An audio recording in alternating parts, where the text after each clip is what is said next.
actor is with us in Sacramento. You had nothing to wrap up last night.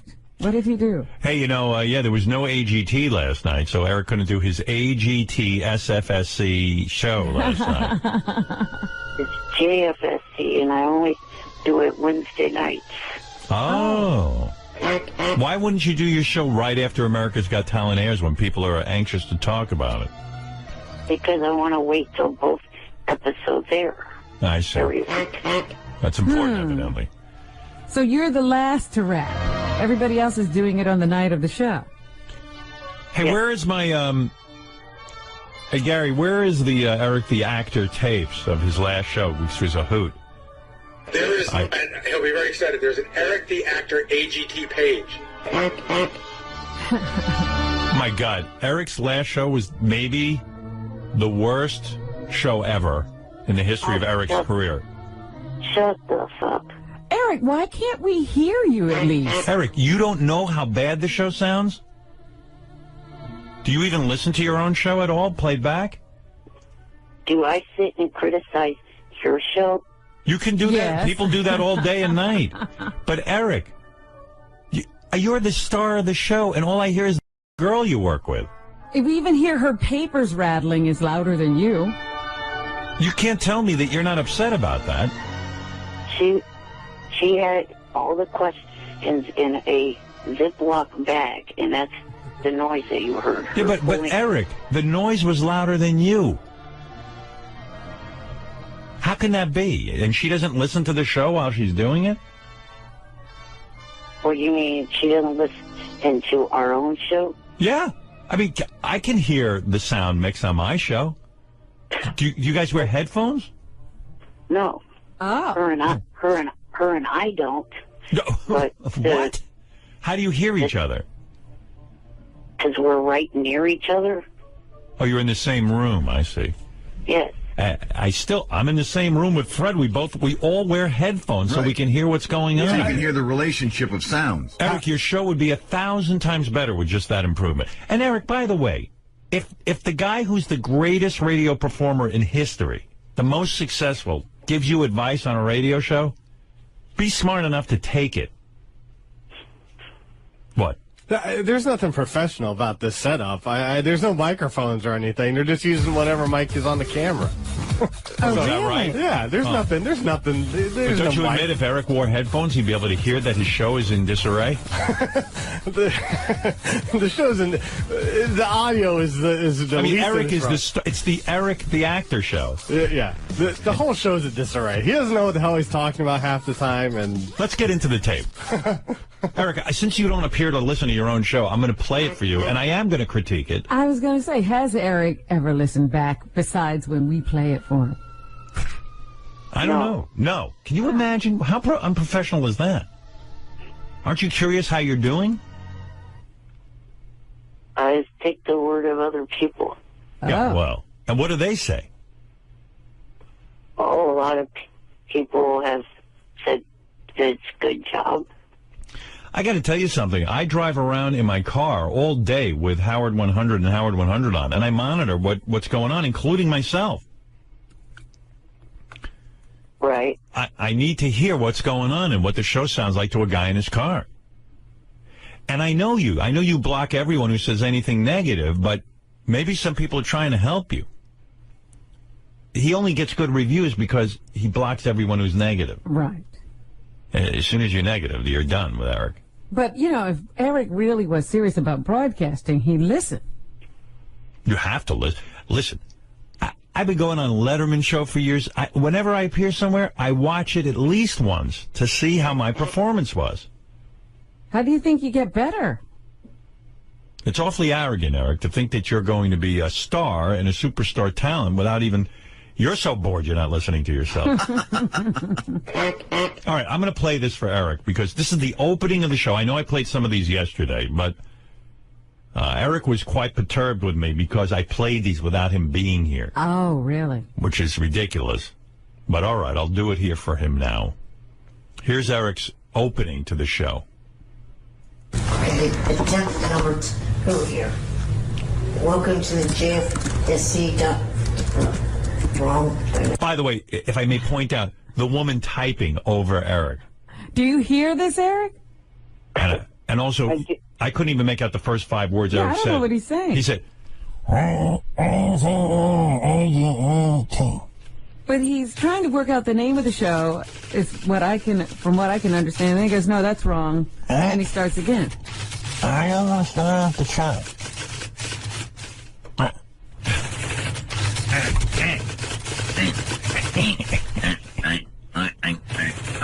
Well, if you're doing the impression of Eric, just put your hands over your mouth, Fred.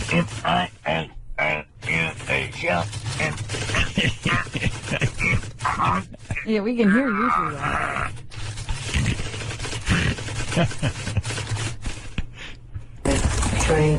By the way, I'm not adding any sound effect to Eric's tape.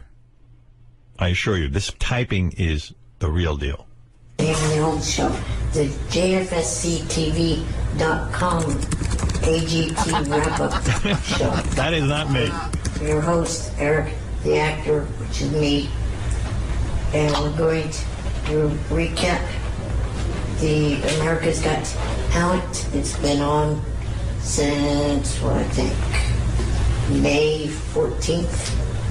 I want to address something that happened Monday. It's so hard to hear you. That's number one. Then the show continues on. And this woman that he works with, I guess it's the woman, is fumbling around with her papers. And I can't hear a word Eric's saying. Parminder Gill. Her I hear fine. Oh, yeah, she's loud and overmodulated. Yeah. Parminder Gill. Eric, is it possible you'll stop grunting if you sing a country song? I don't do that. That's the host. I talked with plenty of people on the phone off air on this current show, and not one of them. That's not me. It's a combination. And if I It's if it comical. sounds that way, it's a combination of it's early in the morning. I just woke up.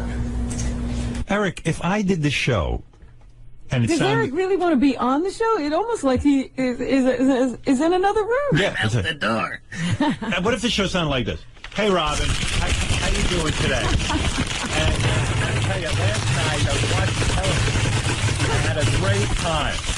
And, I'm sure we'd be very successful. You know, Robin, I'm pretty good. And I got to tell you, I love doing the show and I love meeting people. On top of that, I mean, you're hard to understand anyway because you do have that. No, I style of fucking- speech.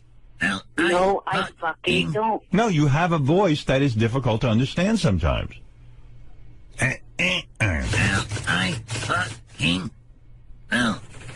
Eric, you're going to tell us you can hear you perfectly. Now, what do you hear? Fred, kiss my ass. Eric, what do you hear when you hear me play back these tapes? Do you think it sounds good? Let me No. I'll play you another one. I'm not putting any sound effects on this. Here's Eric talking about, he's recapping his favorite foods. And again with this paper noise. Damon Ike, aside from soda and candy, Notice there's no noise when she's talking. Yeah, she's bellowing loud and She's clear. bellowing. what are some of your favorite foods? Is there anything you aren't allowed to have for your health reasons? Here we go. I'll answer one part first. First of all, not only is he far away from the microphone or something, but then she makes it even harder with this. Listen. No, it's what I know. There's nothing outlawed Put on some headphones. on my list of what I can and cannot eat. And you know, Eric, do you hear this? Am I making any of this up? No, you're not, but I don't have a thing to put a pair of headphones into. Well, this is ridiculous. Well, then you can't do a broadcast. And who is this girl? Is she trying to sabotage you? No. Who is she? She sits in the room with you? Yes. Is she hot? Yes. Oh. Well, maybe you don't care then, I guess. Maybe he doesn't care to be heard. He's Right. got a pretty girl with him. Is she a professional broadcaster? I mean, who No. is she? Who is she? I don't think her and that first and that that's doing the whole site. By the way, you say you don't talk like that. Your answer is, yeah. Because I'm trying to, I think of the right way to put it, jackass. No, you talk like. Because I'm just saying, Eric, you're hard enough to understand. You've got to be right on that microphone. They can't be fumbling papers, and she's got to quiet down. And instead of calling me a jackass, get a hold of her and whoever's producing that show. Yeah, you're not angry at them? Yeah, no, he's angry at me. let me explain. Thank you. The pauses in my speech are me trying to think of the right thing to say. Well, I don't care what the reason is. You're hard to understand when you do that. That's all I'm saying. So I'm willing to put up with that. I don't want to say the thing and then get stuck with it. But you understand it makes you sound like this. Well, as long as we can't hear you, you're not stuck with anything. Well, yeah, that's true. You're safe. We didn't hear a thing. So just say whatever. Look, I'm an Eric the Actor fan. I want to hear what you have to say. I can't hear it. Radio is whether you can hear something or not. Well, if you would shut up long enough for me to say, maybe you would hear. All right, tell me an explanation. I was trying to say that the two of them, the person that's the technical person of the JFSCTV.com and her, they're trying to stay behind the scenes. They don't want to be on cam or anything like that. What's that got to do with anything? Horrible job. I mean, what's that got to do with the fact that does the technical guy wear headphones when you're talking? Actually, yes, he's the only one that does. And he doesn't hear this? If it was me, the girl wants to be in the background, but she's the only thing you can hear. Their actions do not speak of what you say. It's just the way it is. This is what I'm hearing. Here's what I hear.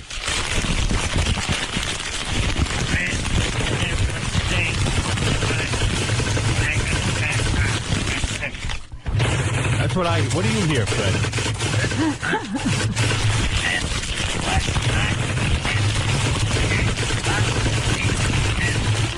It's the Eric the Midget Show.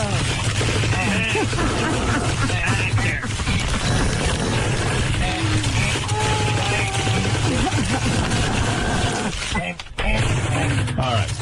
That's what we hear. That's it. That's everything you get. And I know you think I'm being harsh, but I'm the only one being honest with you. Why bother doing a show that we can't hear? Okay? Hello? I'm here. Look, if the name of the show was Eric's Paper Crumpling and Typing Sound Show, I would say you got a hit. Because that's what I heard. I heard papers crumpling, typing. And everybody but Eric. You hear somebody talking very well and loudly. Right. And then you hear some guy who sounds like he's outside the studio. You know what I've learned in radio, Eric? People will not put up with, they'll try a show for 30 seconds. If it doesn't sound right, they're gone. Listen, I'm a hit on radio. I know radio. I don't know much, but I know radio. I can help you with that. Right. I'm not saying it to be mean. I'm trying to get you some listeners here. I'm the only one, I think, who even advertises this show. I mean, who else is talking about it? Nobody. You couldn't talk about it if you were going to talk about content because you couldn't hear what Eric said. I mean, who is the engineer, Robin? Lou Ferrigno? Eric, you're on the air. You sound great. Keep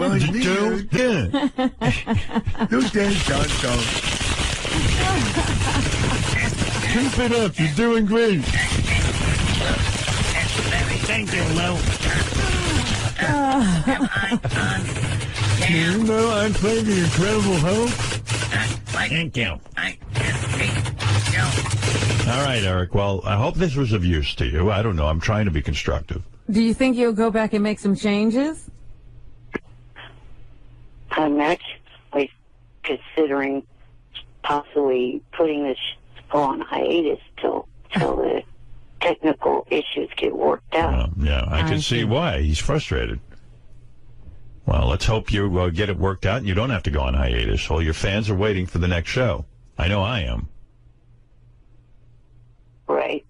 All right, Eric. Well, best of luck getting that all straightened out. I know how frustrating it can be. One other thing before you let me go. I'm going to try to enter a contest of one of your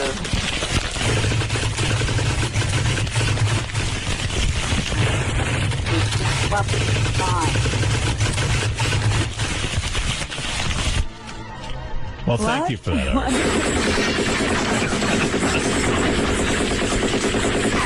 I'm under fire. Eric, go ahead. What did you want to say? Hold it. Incoming, Robin. Incoming. Eric, what were you saying? Stop it, Jack.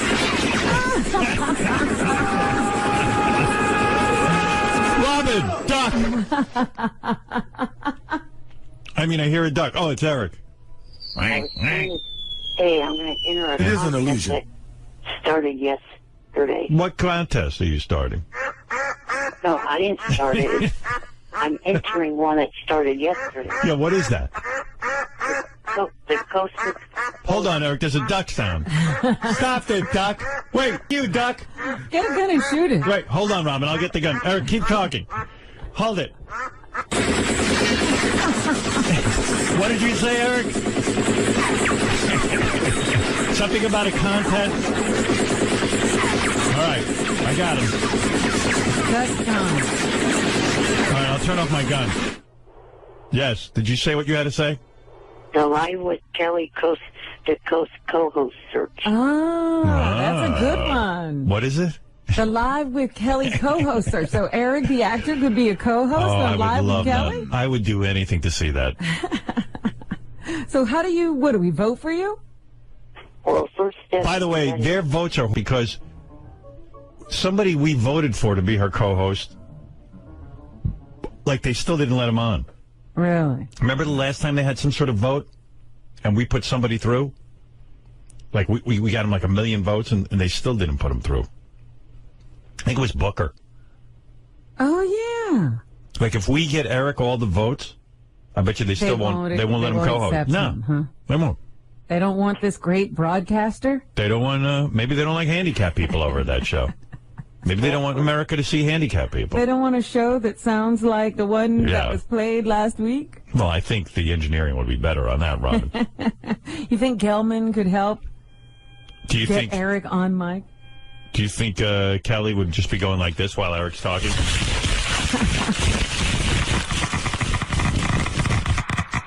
Eric, so what do we do to help you? And please don't mind my Geiger counter going off during the show. It's just a active test for radiation. Yeah, go ahead. I was trying to, the first step is I got to send in a video to the website of me trying to pitch being in the contest. What? Wait, there's a snake. What? Robin, there's a snake in this thing. Where are we? Well, my engineer won't get rid of it. Hold it, I'll kill it. There we go. Eric, please. All right, now don't let us interrupt you. Yes, you were saying? I was saying that I have to submit the video by the 29th month. Wait a minute, somebody's tearing bandages. Somebody must have been hurt. I accidentally shot myself when I was trying to kill the snake, Robin. But please, Eric, go ahead. I'll say it a third time. Please. I have to submit a video to their website by the 29th. All right, we'll do it because we'll all vote for you. You know, once they see the video, Eric.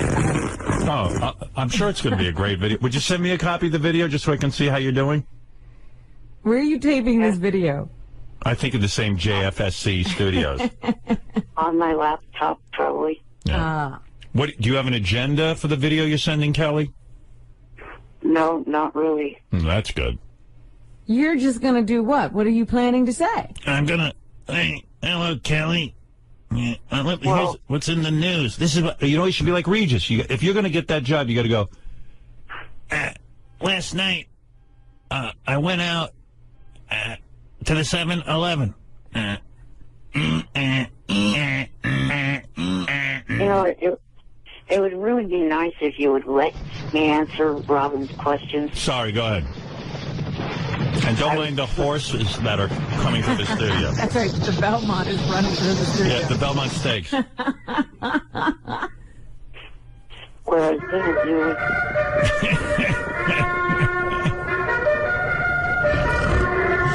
Oh, I gotta get out of here. you are such immature. You think? I agree with that. Yep. So what is it? What are you planning to say? I was going to say that I've been a part of the Howard Stern show for almost 10 years, and that I've been on TV shows, and just going to give my credits. Well, I could argue with that approach. That right? sounds horrible. It sounds and boring. Yeah. You know, Eric, again, I'm going to give you some free advice. You'd be smart to take it. Notice, like, when Regis was on with Kelly, he would talk about what he did that day. Like, you should get real down with it. Like, you know, hey, I had a great night last night, or I had a miserable night last night, or, you know, don't talk about what you've done. Talk about, you know, what you're doing now and, you know, what you read in the newspaper. Like, Regis would hold up the newspaper and go, can you believe this? The Houston Rockets won, or something like that. All right. Yeah, you got to act like the hosts. Host something. And then threaten at the end. Just go, I'm a handicapped little person, and if you don't pick me, you're racist. What is it when you don't like little handicapped people? Is that racism? Well, it's What is that? what is it called? There's not even a thing. There's not even a name for that. Yeah. A littlest, I believe, right? If a racist is a race, a littlest would be... Well, a handicapist. A handicappist littlest. A sizeist. A sizeism. A sizist. A sizeism. You're practicing a sizeism. Got it, Eric? Yeah. What are the odds of him getting selected? None. Yeah, even if we all vote for him. But I'm going to vote for him. Well, I got to tell you, though, Eric, on one level, I think you got a shot. Because your chipper personality is perfect for a morning show. You know how upbeat you are. What? I mean, pretend you're on the show. All right, I'll be Kathy Lee. Eric, you Kelly. be... Oh, right. Kelly Lee. Kelly. There's Kathy Lee and Kelly. Yeah. Her husband presided over your wedding. You can't even remember her name. That's I do remember her name. I thought of Kathy Lee. Sorry. All right, you ready? I'm Kelly, yes. And you're... The co-host. The co-host. Hi, everyone. Welcome to the morning show with Kelly Ripa. And we're very excited today because we're welcoming someone new into our family. New on the show, and by the way, all of you voted, so this is your choice. And I just want to say that Gelman personally picked him, and here he is, Eric the actor. Maybe you've heard of him from the Howard Stern show, but he won overwhelmingly. Everyone voted for him. Welcome, Eric. Thank you, and good morning, Kelly. Good morning, everybody. So, Eric, tell us about you a little bit. A lot of people who don't know you. What's going on with you? And please don't touch me, by the way. All right, go ahead. I've been, for almost 10 years now, a regular caller into the Howard Stern show, and I've had... So you call Howard every morning? Just about every morning. Wow. Okay. I've also had 3 acting parts on 3 different primetime shows. The first one was American Dreams, then Friends, and Plain Sight. Oh, Plain Sight. Isn't that with Mary McCormick?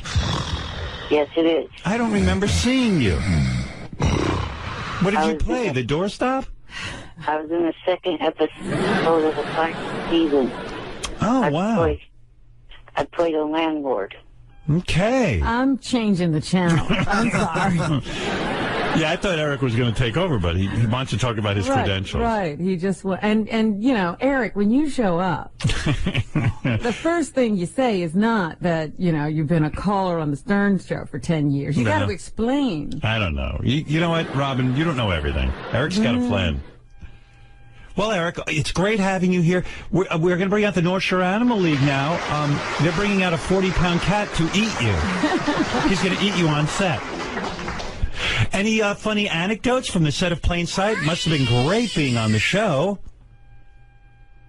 It was a lot of fun. Yeah. What an anecdote. Did anything fun happen? Do you know what an anecdote is? Yes, I know what an anecdote is. Yeah. Oh, he thought I said anecdote. If you get bit by a snake, you get the anecdote. Just tell you. No, Eric, hey, it's so great having you here. You know, I didn't realize what an actor you were. What happened on the set of In Plain Sight that you might tell us about?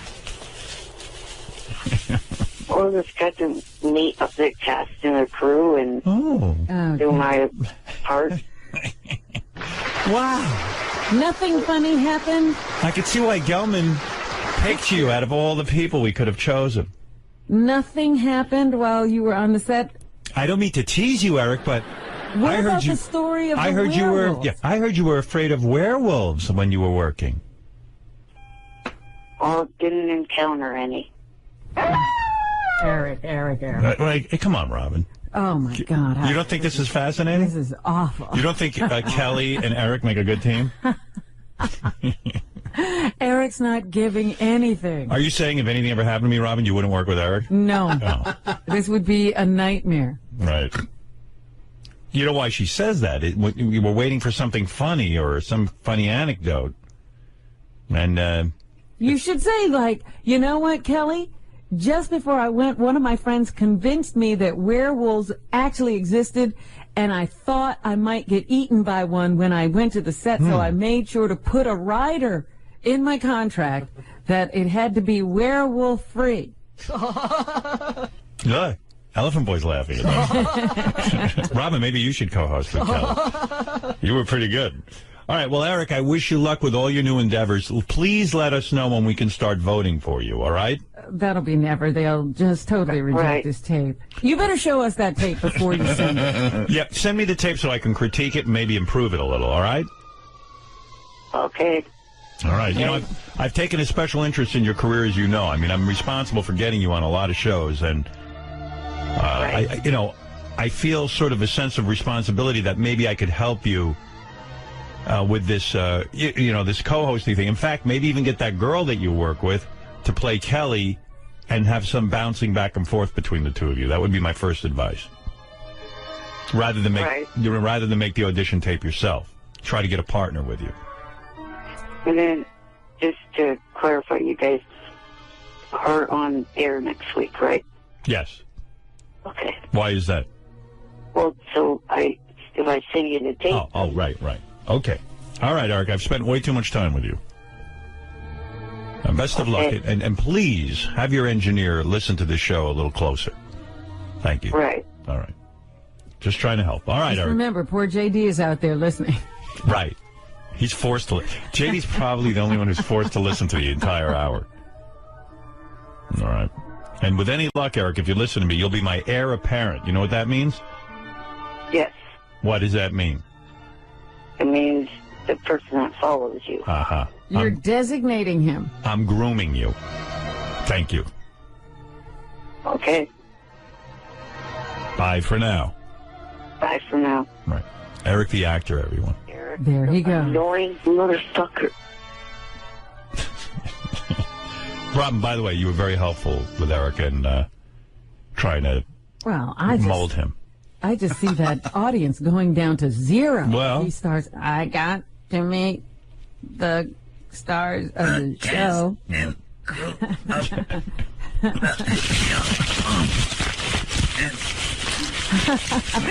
maybe that woman's crumpling papers for a reason. Eric has nothing to say. All right, we have to take a break. We'll be back right after these words. Hey, before I get into anything, I was listening to Eric the actor's new AGT Wrap-Up Show. Oh, that's right. It comes on Wednesdays after the show. Yeah. If you can find my show, America's Got Talent. It seems to me, I think it's on tonight. When is it on? I'm assuming tonight and tomorrow night, but one never do know with that show. It's wild to me how people go, when is it on exactly? Doesn't seem to be clear. And I was going over the summer schedule, the rest of the summer schedule, when we go to live shows, and sometimes it's on Tuesday, and sometimes it's Monday, Tuesday, sometimes Tuesday, Wednesday, and then sometimes Tuesday, Thursday. What? Yeah, I've never seen a show handled like. Usually you have a time slot. Tuesday, Thursday. Yeah. Well, they moved it to Tuesday, Wednesday for me. That was the original plan. Yeah, but you pick a time and a day. And stick with it. Run with it. But it's okay. But, you know, and I just kind of like go, whatever, whenever it airs, it'll be fine. Show's doing well. What do I care? But every week you have to check. It's that good a show. Like, you literally have to just... You have to go hunt it down. Yeah, it's worth it. Anyway, Eric the actor has his America's Got Talent wrap-up show. And they've worked out the technical glitches. You can now hear him. Okay. But it hasn't improved the quality of the show any. Can hear you in the room. Good evening, room. Can everybody hear me? It's a good way to open a show. Good evening, room. Can everybody hear me? Well... I've never heard of people referred to as a room before. Good evening, room. There's a big silence. You don't know what's going on. Welcome to the JFSATV.com AGT Wrap-Up Show. Well, they have whittled down that name. You think? I thought it was kind of low. JFSC AGT. I'm your host, Eric the actor. Eric the actor. Well, it was JFS. Yeah. Well, he doesn't realize he has a funny delivery. See. His breathing is a little strange. But he's a handicapped guy. This week's show is brought to you by the Viper Room. Oh, we have a sponsor. On Tuesday the 26th, go to the Viper Room and check out their karaoke pole dance in competition. Wow. And called Pole Stock. That's pretty. Karaoke pole dancing competition. Called. It will be. What? Called Pole Stock. What does that mean? Are the people on the pole doing the karaoke? I don't know. What do I know what goes on at the Viper Room? Eric seems to be tied in with the Viper Room. Good for him. Yeah. Hosted by Big pause. Sam Tripoli, and porn star Shayla Styles. Anyway, it's off to a rousing start, and you want to hear? What can you say? What can you say? And then about people just call in and or write in, I guess, on his chat room, and they ask him ball-busting questions. Like, here's somebody throwing a math question at him, and Eric gets angry. At Brock Carter, 69, ETA, if there are 21 contestants on AGT and 13 suck, how many make it through Las Vegas? Oh, good grief.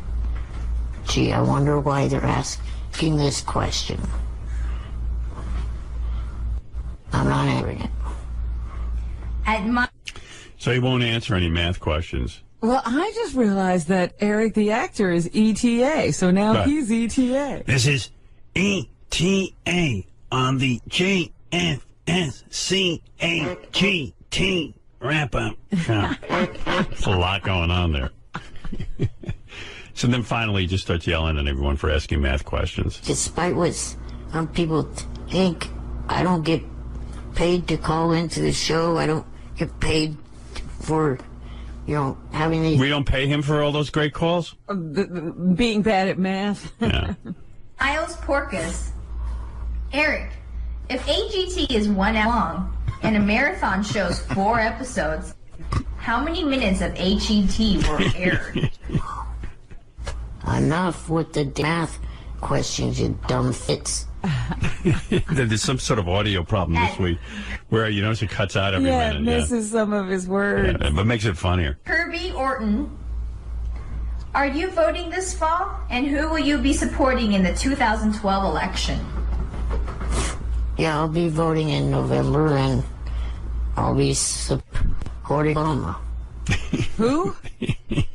I think he said Obama. No, I think he said a llama. I'm supporting a llama. I'm supporting a llama. They're very furry. Then people just, all they do during his whole show is try to piss him off with questions, and the girl reads them, you know. Evidently, Eric whistled one week on his show, and the whistling, because he's on video, yeah, they said his face contorted and looked strange when he whistled, and now he doesn't want to whistle anymore. I think everyone wants to hear you whistle again. It was very popular. Yeah. Maybe we could arrange something that you just do something different. Well, the other thing, besides the fact that it kind of created an issue, the other thing that kind of annoyed me is it didn't even get one bit of attention from Howard. That's one of the main reasons why I did that last week, was to get Howard's attention. He won't whistle now. How did we miss that? Is he a good whistler? Yeah, the best part is when Eric is now angry with Live with Kelly Ripa. Why? Because he's entered the contest to become her co-host for the week, and he's serious about it. And now he's thinking of withdrawing because he found out that Kelly doesn't fly in her guest hosts. So what's so great about it is, Eric's never going to get chosen to be the guest host. This is great, though, because now he can rail and rant. Yeah. Hey, Eric, I would say, you know what? Why don't you send in a tape to Kelly Ripa, and if you get chosen, then worry about the airfare, you know? Well, I kind of think with the economic bad timing that we are having right now, that having a contest where you don't pay for the... Yeah, but I'm saying you're not going to win anyway. You're never going to be the co-host. It would be such a fluke. Yeah, if the fluke happens, we'll figure out how to pay for it. You don't know if they would choose me or not. That's what I'm saying. So let's see if you get chosen. I'm telling you, they'll never choose you. First of all, can you imagine, like, Eric will get chosen, which would be, like, the greatest thing ever? Then he'd be like, I can't get an oxygen tank that quickly, and I can't, you know, like, he would actually probably end up blowing it anyway, which would be so great. Here's Eric mad at Live with Kelly on his radio show. Eric, are you going to turn in a video to Kelly's show? Oh, the live... yeah, I've considered that. The only thing is, there's one major thing with it. The people that they pick what is that noise? To do travel cost, they have to buy their own round-trip tickets, which I find a little annoying, because a lot of these people are probably going to be entering this contest for people that are out of work and don't have the money to buy round-trip tickets. So why make them have to pay for their way? Yeah, they can afford it. It sure makes a ton of dough. If they're sitting at home watching Live and entering this contest, surely they can afford it. If they have that much free time. They all must be billionaires, because most people go out and work. Well, Eric, I would enter anyway and see what happens. I'll bet you don't get picked. Do you have to send in a picture? And if I do, what will you do? We'll fly you in. Yeah, I'll fly you in. I mean, you know, not on a private jet. Disclaimer, disclaimer, disclaimer, but I'll find some money to get you a flight. But you're not going to win. And not only aren't you going to win, you're going to make it a pain in the ass anyway. Then you're going to go, well, you're flying me in, but who's going to put me up? And who's, you know? What day? What day? And I have to order an oxygen tent. I have to have 2 tickets. Not a tent, you moron. How do I know? He wants the tent to play. Yeah. We need a tent for the lightning. All I need is an oxygen generator, not an oxygen That's like my problem. Oxygen generator. What are you breathing right now? Oxygen, right? Yes. Yeah. What are you worried about? And you know what? You got so much free time. Drive to New York. Imagine if he did get picked. Wouldn't that be fun? Imagine a road trip. Imagine he got picked by Kelly Ripa to be her co-host. And then he couldn't get here. Yeah, and then he'd just be like, well, I can't get there. It's like, what else do you have to do but get there? Walk. Have that guy wheel you. It's just crazy, his thought process. What is this? Eric the actor explains Madonna and Lady Gaga. Oh, yes, they're feuding. He knows what's at the bottom of this? Yeah, let's hear that. What? I just wanted because it's only a minute and then a minute and 11 seconds, but it feels like an hour listening to it. Yeah, can you imagine? Like, just hearing his Kelly Ripa thing, it's only like 15 seconds and it felt like an hour. Yes. All right, let's see if we can sit through this. This is Eric explaining the Madonna-Lady Gaga feud. Did you see Lady Gaga got hit in New Zealand by one of her dancers? Oh, yeah, I saw that, and I also seen that she's... Where does he see that, by the way? On the internet. The internet. Was that? Are you on the internet all day surfing? No, I watch 2 shows that are big fans of yours. Extra and Access Hollywood. Okay. And a little bit of a war of words with Madonna. Oh, what are they saying, Eric? Well, it's because of the fact that Madonna used, because, was it this song? Oh, boy. One of Madonna's songs, people thought the song, oh, my God. Born This Way sounded a little bit like it. So what Madonna did... Express yourself. Yeah, express yourself. What Madonna did was she turned the tables... You can't express yourself? No. That's how me. During one of her concerts and started performing Express Yourself and added Born This Way in with it. So now I guess Lady Gaga took offense to that, and there's a whole war of words between the two of them. Beautiful show, Eric. I mean, wow. You look wiped out, Howard. Oh, Robin, I'm back in my chair snoozing. I'm wiped out. Oh, my goodness. The Cliff and White is, I edited together a whole bunch of times, well, not a whole bunch, but a few times where Eric was annoyed with the question. What does he do? He goes berserk? He doesn't go berserk, but he's like, you. At Elwood Lugnut, Eric, have you ever considered doing your old circus act on AGT? I don't have any old circus acts, you stupid ass.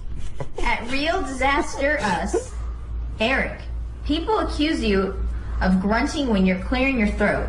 Can you demonstrate the difference and put this issue to bed? I don't want to demonstrate the difference. At Elwood Lugnut. That seems like a pretty fun thing to hear Eric do. What is it? You're claiming you're clearing your throat, and they're saying Not grunting. They say you grunt. Yes. Yeah. Oh, JD, come on. Oh, Christ. It's great, right? Not really, but... where else but this show would, like, Eric the actor be up? There's no other show. All right. Definitely not Live with Kelly. Why, you don't think he'll get selected? He's the last person they would want to see on morning television. Yeah, why aren't your geeky ass in a video? Yeah. Because I'm smart enough to know they wouldn't pick me, dummy. At what point in this show does Eric talk about AGT? I mean, does he ever get to it? He does. The wrap-up. Because, I mean, it's the most boring part. He just says he likes this, he liked the squirrel, and that's about it. You like the squirrel? The squirrel just went round and round and round. It's not who's going to pay $1 million to see that? By the way, too, a lot of what they cut out, too, that squirrel was nodding and salivating. It was like animal torture to me. I couldn't take it. I was like, I didn't think it was a great act, but it was funny to watch. Yeah, it was good. It was good. It was a one-shot deal. It was fun, but I wasn't putting it through. And I told the news, the same thing with his Idol show back then. It's more a Q&A with Eric with a little bit of recap of AGT and American Idol. Yeah, but Eric doesn't direct the conversation. Well, he comes on and goes, and then he takes questions. He sounds exhausted. DTA. Do you stick your head out the window when you ride a car? No.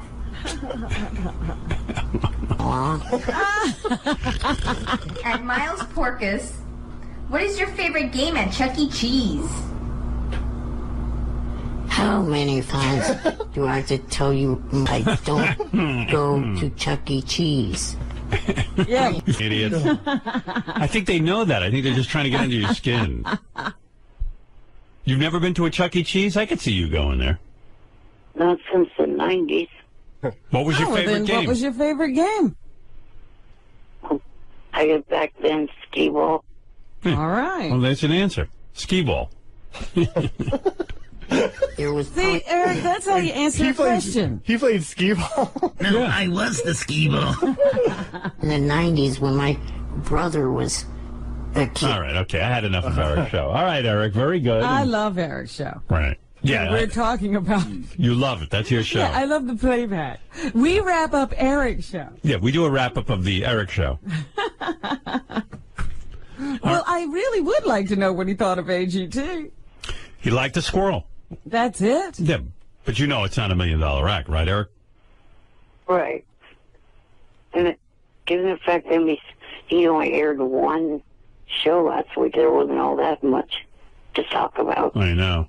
I was disappointed. I love the show. I mean, if I wasn't even on the show, I'd want to see it. But does Eric really take notes and have things to say about AGT? No, I don't take notes because I kind of think that would distract me from enjoying what I'm watching. So, in other words, you have no idea what to say about the show after it's over? Well, I try to remember as much as I can. All right. Okay, thank you, Eric. And listen, we look forward to your show Wednesday on the JFSC, whatever I'm that is. looking for a better wrap-up this week. I want to hear some AGT information. Well, he's got 2 shows to view on Monday and Tuesday. So. And he'll have forgotten both by Wednesday. No, he says he has a good retention. All right, Eric, thank you very much. Howard. Yes. One question, if you could ask Mark Wahlberg if they're ever going to do a Entourage movie. Okay, I'll ask him. Gary, write down a note that Eric wants to know from Mark Wahlberg if there'll be an Entourage movie. Okay. All right. All right, Eric, it'll be done. Is he making his video? Are you gonna make a video for the Kelly Ripa show? I'll try to make it by tomorrow, so that way it could be you guys on Wednesday, because you said you wanted to review it first. Yes. Yes. All right. Thank you. Yeah. What would you say if you were? What would you say the odds are that he gets on the show? 0. Like 1,000,000 to 1, 10,000,000 to 1. There's no odds. It's 0. 0 to 0. 0 chance. I don't even need a chance to look at it. 0 point. Even with the fact that she's a fan of yours, you don't think she'd? No. There's no way in hell she's putting you on that show. A, you have trouble speaking. I know you don't think so, but you do. Your thoughts are slow, and your speech is slow. Secondly, when do you ever see handicapped people on TV? Barely ever. Everyone's looking for perfect. Look at her. I mean, everyone's looking for perfect people. Well, I think it'd be the perfect contrast. Yeah, but she'll look unbelievably beautiful. I mean, she looks beautiful already, but she'll look even more beautiful. Oh, can I just say one thing to Eric, too? Eric, the handful of times that you do see handicapped people on television, they overcompensate for the handicap with this amazing personality. Right. They have like an upbeat personality. Like they're awesome. Like insane. You sit there and you go, oh my God, and I'm so inspired. Your point is? I mean, the closest thing I can think of to a host who was handicapped was Bill Cullen, who was on The Price is Right years ago. And he never moved, so you couldn't see it. Yeah, you couldn't tell. But she's got a talk show where there's no way, and you're not real good at talking. I mean, the only, maybe you could get an after-school special, but I don't know about this. I think you're out of your league on this. The only time Eric's a good talker is when he's angry.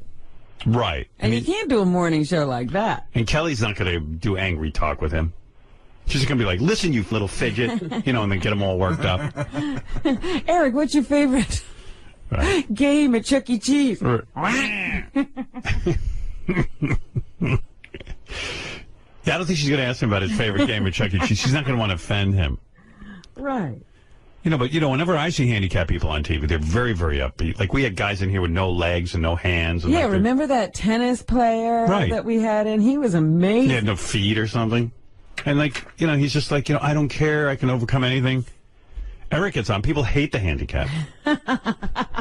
I've never seen so many people write me hating the handicap after Eric's on the radio. Eric, oh, dear. And I'm like, poor Eric's handicapped. They go, don't feel bad for him. I mean, people hate Eric. So I don't see how in hell there's a 0 chance that you would get on the Kelly Ripa Show. 0. But I can't wait for the tape. And I think you should make the tape with like a co-host, like try to make it as much like the Kelly Ripa Show as possible. Right. I talked to one of your, I guess you could say, frequent guests a lot on the phone. And I don't have any problem talking to her at a normal rate of speed.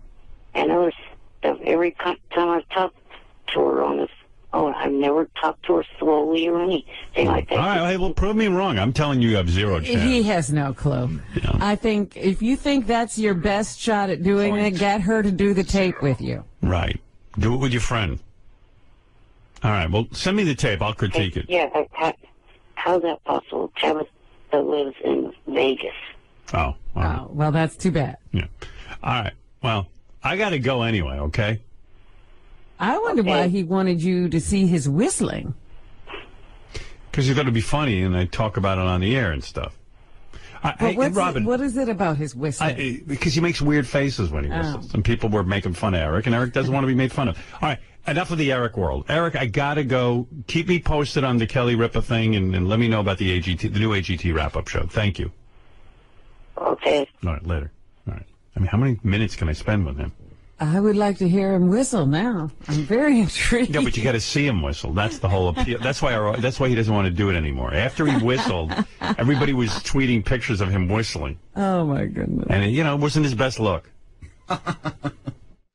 What good is being famous if you can't whip that out? So I'm like, anyway, so he figured out, because he's a genius, he goes, this wasn't a tremor, this wasn't a stroke. It turns out her heartbeat is irregular now. She has some sort of heart condition, and she's fainting. She's sort of passing out. She's passing out. She's fainting.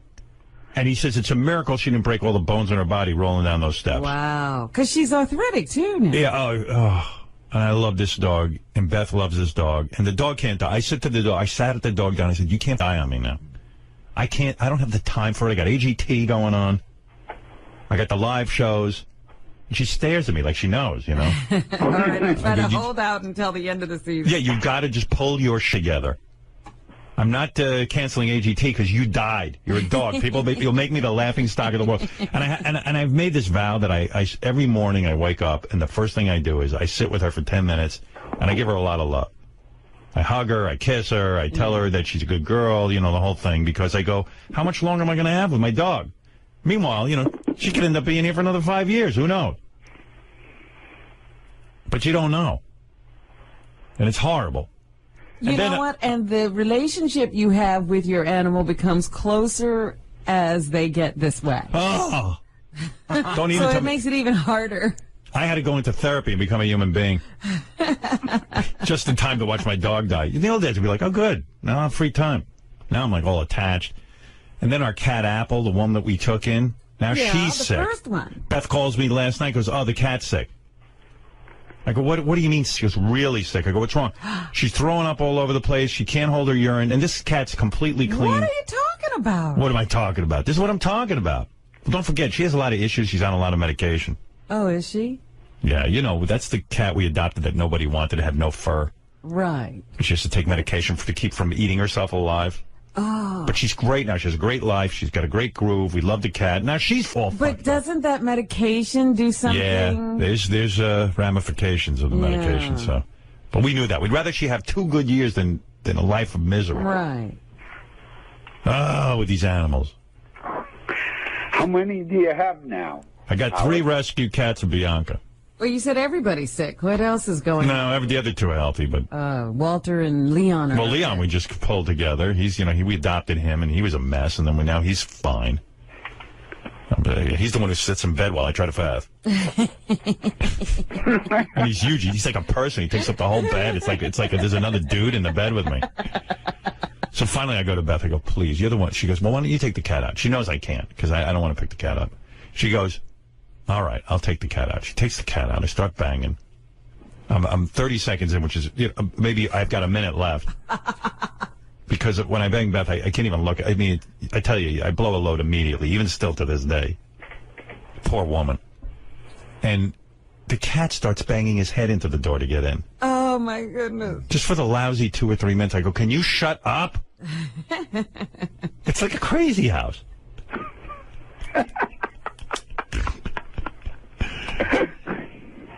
You crack me up, Howard. Well, good. That's what we're Then here my for. misery cracks you up. That's what we're here for. All right. Hey, Eric, are you still there? Yeah. Eric just listens. I got to go, guys, because Octomom's here. She wants to go on the Sibian, which is going to be very freaky. She's not going to feel anything. Do you really think she has? She's had so many kids through that vagina. I don't see how she's going to feel. She can't even feel anything down there. That's right. Hey, Howard. I'm thinking like Eric has so many medical issues. His parents must feel the same way. They don't want to get too attached. Yeah, they probably don't want to get too attached, right, Eric? Because weren't you supposed to die when you were like 9? No, I was supposed to make it into my teens. So his parents probably are like, I don't want to get too attached to this one. He's going anyway. Meanwhile, Eric hangs on. Good for you, Eric. Shut up. No, I'm saying. Who wants to get that attached? I'm attached to you at this point. Yeah, see, now we're all bound up in this.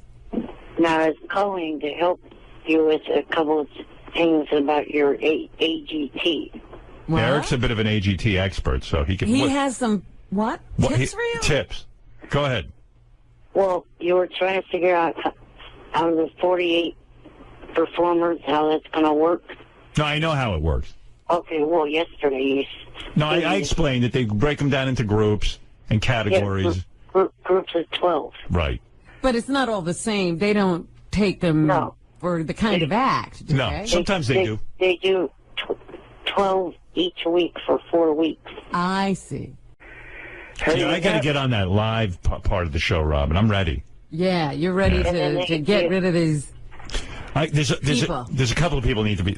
I'll point out to you. People need to be eliminated. When you watch next week, you'll see Vegas for 3 nights: Monday, Tuesday, Wednesday, and then when we get to the live shows, I'll tell you how to vote. I'll make it very clear in case you're confused. I can tell you exactly who to get rid of out of the 48 finalists. So, do you already know who you think should be the winner? Yeah, I already know who will win in my head. All right. And I'll say it when I get on these live shows. I will say whatever's on my mind, and I'm going to tell the contestants this guy's going to win. And you better step up to the plate. Well, you're willing to have something else happen, right? Like absolutely. I want the winner to fade and another front runner to come along? I'm not necessarily thrilled with the guy I think who's going to win. Really? Or girl, I should say. Now, one other thing. I'm so far ahead of the game, Robin, I already know next season's winner. I'm already into next season.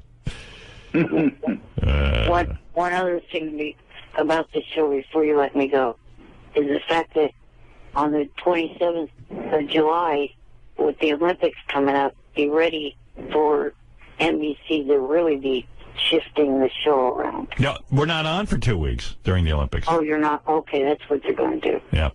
Yeah, talk about a shift. Yeah, that's a real shift. I was trying to figure out how they were going to work that. Nah, with the Olympics, they're not even. We're having 2 weeks off, which is good because that's, I think, August or the end of July, and July 27th. Yeah, doesn't affect my time off then. Hey, Howard, would you put Eric on AGT? As what? He was in the audience. He was there in San Francisco with me. Really? It was nice having him there, actually. Uh-huh. I would look over at him, take care of him, checked on him. You know, there was a duet we played this morning, Mockingbird by Crackhead Bob and Elephant Boy. Yeah. And I was like, that was a duet that should have been on America's Got Talent. Yeah, I missed that. Those two idiots should have shown up and done a song. Hey, play that a little for me, Fred. I missed it. I gotta find it again because I deleted it. It's probably like, da, me, da, me. Well, you know, Crackhead Bob has the Mockingbird line, and he can't say anything but Mockingbird. Here we go. Mock, then, And then, then, yeah, then, Mockingbird is everybody have you heard. Mockingbird, Mockingbird, Mockingbird. And if the Mockingbird does sing, Mockingbird, Mockingbird is. I would put them right through. And if the diamond ring will shine, That's good. Hey, you know, some of the people who watch America's Got Talent are so dumb. Like, I went on some of their message boards and stuff, and you know, there are people who, you know, really love me, and then there are those that don't, and then like it's like some guy wrote, "Oh, Howard Stern's an idiot. He buzzed that little tap dancing girl, and then he put through that girl in the pink dress." Oh. And I'm like, I buzzed that girl. I put through the girl in the pink dress because I was making a joke. Yeah. I knew that Howie and Sharon weren't putting her through. Some people are that dumb. You know who I liked? I like that small guy, that singer. Little Barry? Little Barry, yeah. He was cool. Yeah, well, I put him through because I was on stage with him. That was another time I was just, you know, making a joke. Horrible. I asked him. He reminded me of Paul Williams. Yeah, except Paul Williams had some talent. Has talent. Yeah. Paul Williams wrote hit songs. Paul Williams without talent. Well, Barry's a mess. I know, we got to get to Octomom. But DePace and I were talking about something that was on the show that was sort of like uncomfortable and risque, and it wasn't you. What was it? It was the guy that makes mouth love. Yeah, big deal. But it was weird. Like, even DePace said he's sitting with his kid. It was just sort of, it was weird. Like, my son goes, what are they doing? Well, first of all, I said, what kind of act is that? It's not an act. Well, someone was explaining to me, I think when they do it for real, like their skin, like, but like with AGT, you're not even allowed to take off your clothes. I thought it was sort of risque for AGT. Yeah. Well, the guy was putting his tongue out in the air. Yeah, it was sort of gross. Yeah, and I guess I made some sort of comment like that was, you know, I'm the guy who gets offended, and, you know, I'm the guy who offends everyone, you know, I'm offended. And someone said, oh, my God, Howard Stern was offended. What was he offended by? I'm like, I'm making a joke. Not really that offended. Well, your every move is now under the microscope. Right. Oh, it's crazy. All right, Eric and Speech Impediment Man, I got to go, okay? Hey, Howard? Yeah. Melrose Green and Pat's knocking it. What's going on with Melrose, Larry Green? He's on the phone. He says he hates you. What's going on with him? And, Wait, I'll get him on. Hey, Eric, I got to go. I got to get Melrose on. Okay. All right, later. Oh, fuck him. Looking for a certain level of enthusiasm from me. Well, you are the show. I mean, you're the time generator of the whole thing. I'm the spark. Yeah. I really do think I am. I think you are. Thank you, Robin. I don't think Howie and Sharon think I am. No, I think they know you are. They love it. I'm like, they're like, glad you came. Maybe. I don't know. How about AGH? America's Got Howard, and we just do our thing. By the way, speaking of AGT, Eric the actor did another. Oh, no. He did another wrap-up show. Yeah, and because of you, Robin, he devoted some time to America's Got Talent to actually talking about Well, it. that's what he's supposed to be doing. Yeah. He devoted, I think, a minute to it, but because the rest of the time he's just busy with questions. Yeah. I tell you, I'll play it for you tomorrow because we should get to the news. Yeah, because if he's just answering questions about himself, it's a Eric the actor wrap-up show. Yeah, well, okay, here's one little teaser for tomorrow. Here's Eric from his AGT recap show. So let's see, And he got rid of his female co-host, I think. She wasn't there. Really? Yeah. So let's see, what's first to talk about with AGT? Monday night they aired their last city auditions, which of course was just pretty much compilation of the different cities all put together in one. Oh. Wow. That was a highlight? Well, it's 20 seconds of the highlight, but didn't it feel like an hour went by? Oh, it's awful. Yeah. They showed some acts that they hadn't home yet before. They hadn't shown yet. I think Eric is insufferable. You know, Bill Maher had Kirk Douglas on. I saw a little bit of that. And, you know, I feel like two different ways about it. What are you saying? Yeah, I loved it and I hated it all at the same time. I mean, I love Kirk Douglas in that he's an old guy who had a stroke, and rather than hide away, he's trying to, you know, live a normal life. And like Jim Brewer said, you know, we take old people and discard them. So I get all that. Like, it's important. But he writes these books and then he comes out to promote them. And Bill Maher, I guess, somehow fell for it because it's really difficult to listen to him on TV. It was almost like Bill was the only one who understood. And I don't even think Bill knew what he was talking about. And he was trying to repeat what he was saying to the audience. Bill asked Kirk Douglas at one point why he wrote the book. I have no idea what the answer was. I wrote this book because now we have a divisive situation all over Europe and all over America, for example. I mean, it's sad. Yeah. And Bill's sitting there being polite, which he's got to be. Right, he can't interrupt. But you know TV's just turned the f off when this is going on. Well, actually, it made me want. It did? All right, so it worked. Yeah. You watched? Yeah, when I said, oh my God, he's talking to Kirk Douglas, I stayed for every word. I'm pretty sure I'm going to hide away if this happens to me. Well, you know, like I said, most people disappear. Like, you haven't seen Gene Hackman, you haven't seen Sean Connery. You know, they want to be remembered as they were. Right. Not Kirk Douglas. Why'd you write the book, Howard?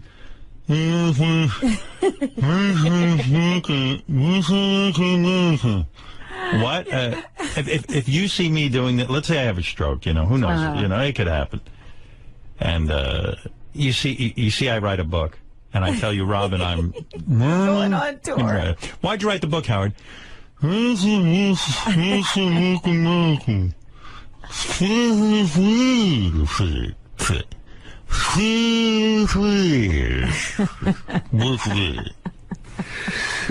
Republicans, the Democrats. I want you to give me the big X. I'll get a wheelbarrow and get you right out of it. Just take me right out.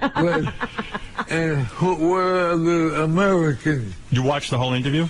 I did. I came in sort of in the middle, so I didn't see the first part, but I was just I said, I got to see how much he can answer. I love that the audience clapped, too. And then he was making jokes, and then he'd look at the audience, and they were giving him, you know, like the courtesy laughs. Right. And they didn't know what he was joking about. Sometimes I think JD had a stroke.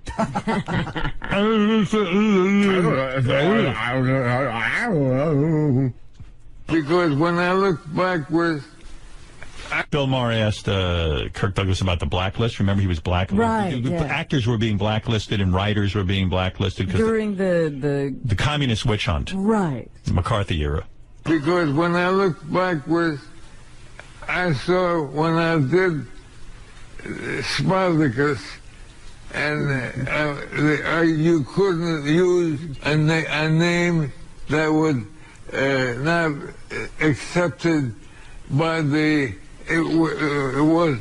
Right. Whoa. Who's worse, Eric the actor or Kirk Douglas? I don't know. I'm thinking about that. That's a tough... They had some good ones, including Florence Griffin Joyner's daughter. She did a really good job. Oh, boy. It's a battle of the bands. Yeah. You couldn't... Dalton Trumbo couldn't work before you. No. And House...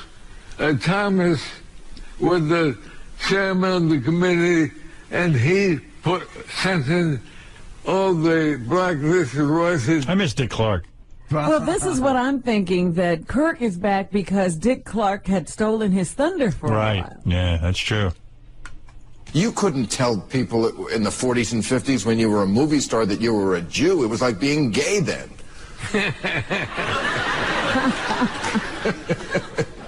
Do I have a choice? What'd he say? He actually said, I got this time. When I first heard it, I didn't know what he said. He said, do I have a choice? A source? Being gay or being Jewish? Oh, a choice. Yeah, Bill doesn't even know what the fuck he's Bill is interpreting. Ay.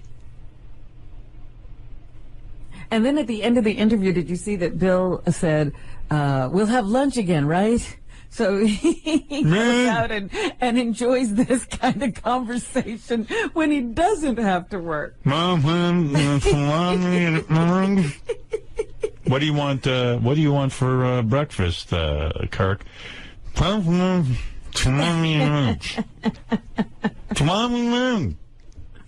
Salami? Touch my day. Touch my day.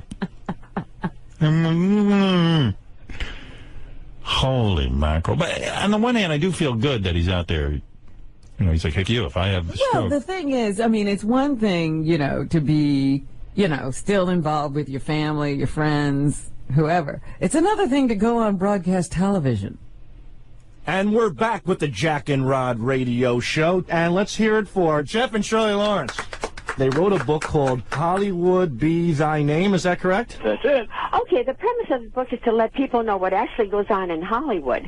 If you want to be an actor, these are things you should know and what we wish we did know when we went there. This is Rod Stiffington. I just want to tell you, we have a special celebrity guest in the studio today. Okay, that sounds great. Go ahead, celebrity guest. Doug Doggett. Thank you. You recognize the voice? Doug Doggett. No, I'm afraid we're stuck there. It's Kirk Douglas. Oh, hey, well, I thought that. Oh, my goodness. Yeah, you know, I thought that, but I thought, no, you're not going to have that star on your show. I'm delighted. Kurt Douglas, I met you when we were filming a movie. Oh, this was years ago. Spartacus. Your makeup. Yes, I worked with you on Spartacus, and there was one other. I remember you. Well, I don't know if you did or not. Dude, it's beautiful. Well, we've always admired you. Oh, absolutely. I see in the biography a lot. Douglas, I love your book. Well, thank you. My son. Do you like my son? Oh, absolutely. Oh, okay. Absolutely. Although I've never worked with Michael. Crackhead He's Bob. a marvelous actor. He certainly married a beautiful woman. I certainly hope that the Douglas family keeps on going through the movies in times to come because you're the very best. Yes, you and your son. Okay. We saw you recently on something, and you're still just absolutely marvelous. Okay, but I want your son. Martinez. Martinez. Yes. We admire you greatly. Beautiful. You know what? He's one of the greatest actors of all time. Thank you. I like your tits. You like what? I like the Tootsie. That you like the poetry. Oh, yeah. That shows your feminine side, Kirk. See? Yep, Tootsie. He likes the poetry. Yeah. It has a lot to do with the business. It's painful to listen even to this. I know. Oh, man. Well, anyway. You understand. I can't believe you watched that whole interview. Well, I told you I missed the first part. I'm glad you played a little bit of it for me so that I could know what happened before I tuned in. Anyway, so Eric the actor and Kirk Douglas have a lot in common. Yeah, I didn't even care why Kirk was there. I didn't even know he had written a book. Right. You didn't get that out of it. It will make it past the Vegas rounds unless there was some major screw-ups on her part. And there was, let's see, what else was there? I wasn't completely clear because Wow. He wasn't clear, so... Do you think anyone is listening to that whole show of his? No. Kind of a bad question, and I guess with Bianca and all. Yes. I just want to say, sorry for your loss with Bianca. That's nice. And to kind of show my appreciation towards you on August the 1st, I will make a donation to North Shore. And then, why August 1st? That's when he gets his check. Is that right? Yeah, I know everything about Eric. Hey, Eric, and I'm not doing this to be funny, but I have extra dog beds. Would you want to sleep in one? Probably fit you, right? Would probably fit Eric perfectly. No, thank you. All right, well, just listen. They're a nice bed. Well, he's not He's interested. not giving you any crap. I'm not getting. Believe me, these are better than any bed Eric has in his house. Would you like a drinking bowl? Actually, I'm not giving that to Eric. Thank you, Eric. That's very sweet of you. I appreciate that. That is really sweet of you. Thank you. Yeah, I've been through that whole thing too, because my family, in 2004 lost our German Shepherd, and my parents still to this day still have the ashes at their house in their walk-in closet on a shelf. Yeah, I'm telling you, you get attached. All right, listen, Eric, and I know you wrote the book Dougie the Puggy, Right. which right, which I It's think an animal book. I think would have been a bestseller, but of course, Eric never got it going. Well, still trying to get that published. Johnny's kind of lagging. Yeah. He's If Johnny knew what he was doing, he should have already had that into a movie already. That movie, Dougie the Puggy. All right. Well,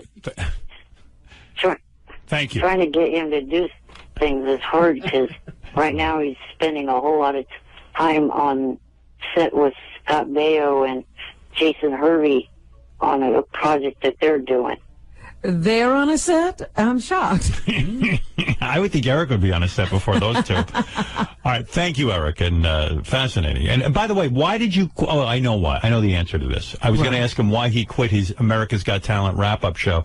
Oh, he did? I didn't even know that. Yeah, he stopped doing it because there was a lot of negativity. A lot of people were very...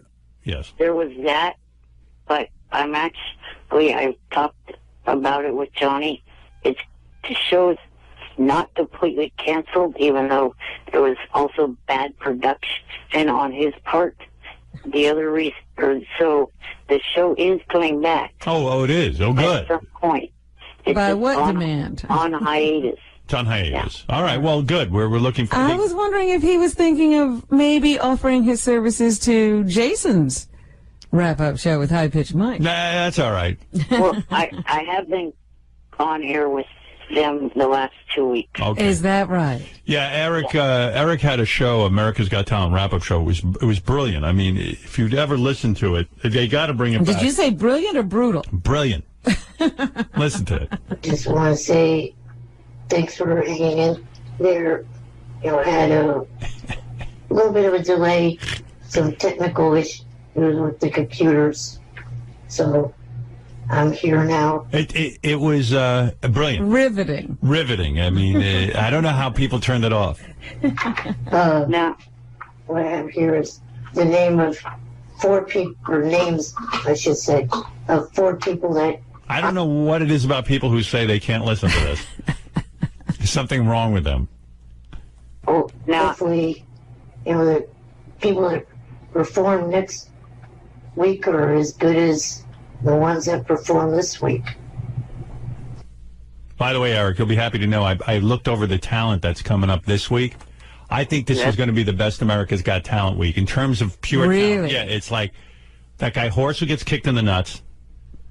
It's the guy who does the Earth Harp. It's the Human Cannonball. Ooh. It's the... I don't get why you guys pass him into the... If you stood outside and watched this guy... The Human Cannonball? Yeah. Is that who you object to, Eric?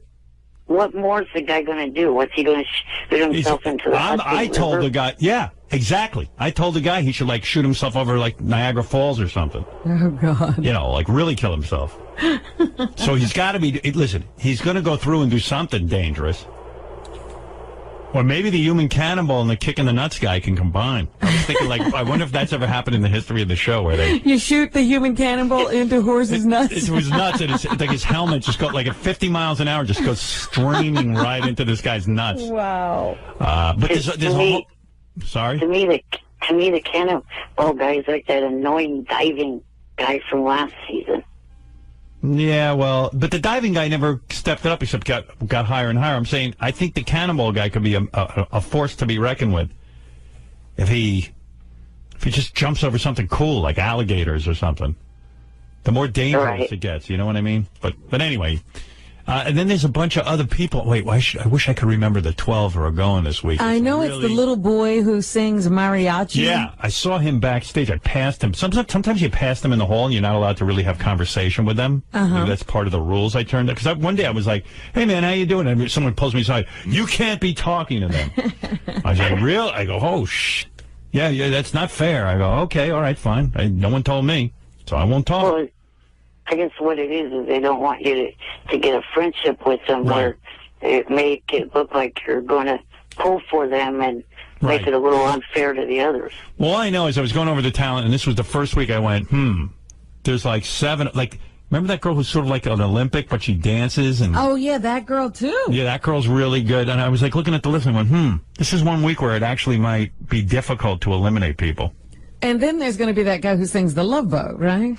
Well, that ain't going to be difficult for me. That's a good. I think I'm going to go off on. I think there's going to be another eruption this week on Howie and Sharon, quite frankly, because they're way into that Love Boat guy, and I got a lot to say about that. And then sometimes they say to me like, "Hey, come on, we're running behind in time. You only have a minute," but I'm going to need a good 5 to 6 minutes on that guy. Oh, jeez. Because I've argued with them since before Vegas, about that guy.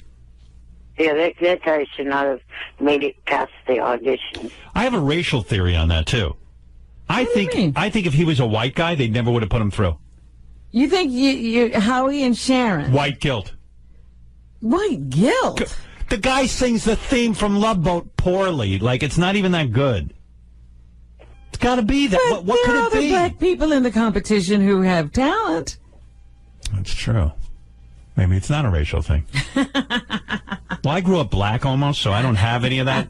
I don't mind telling a black guy he has no talent. I don't have that. But they've told plenty of black people to go away.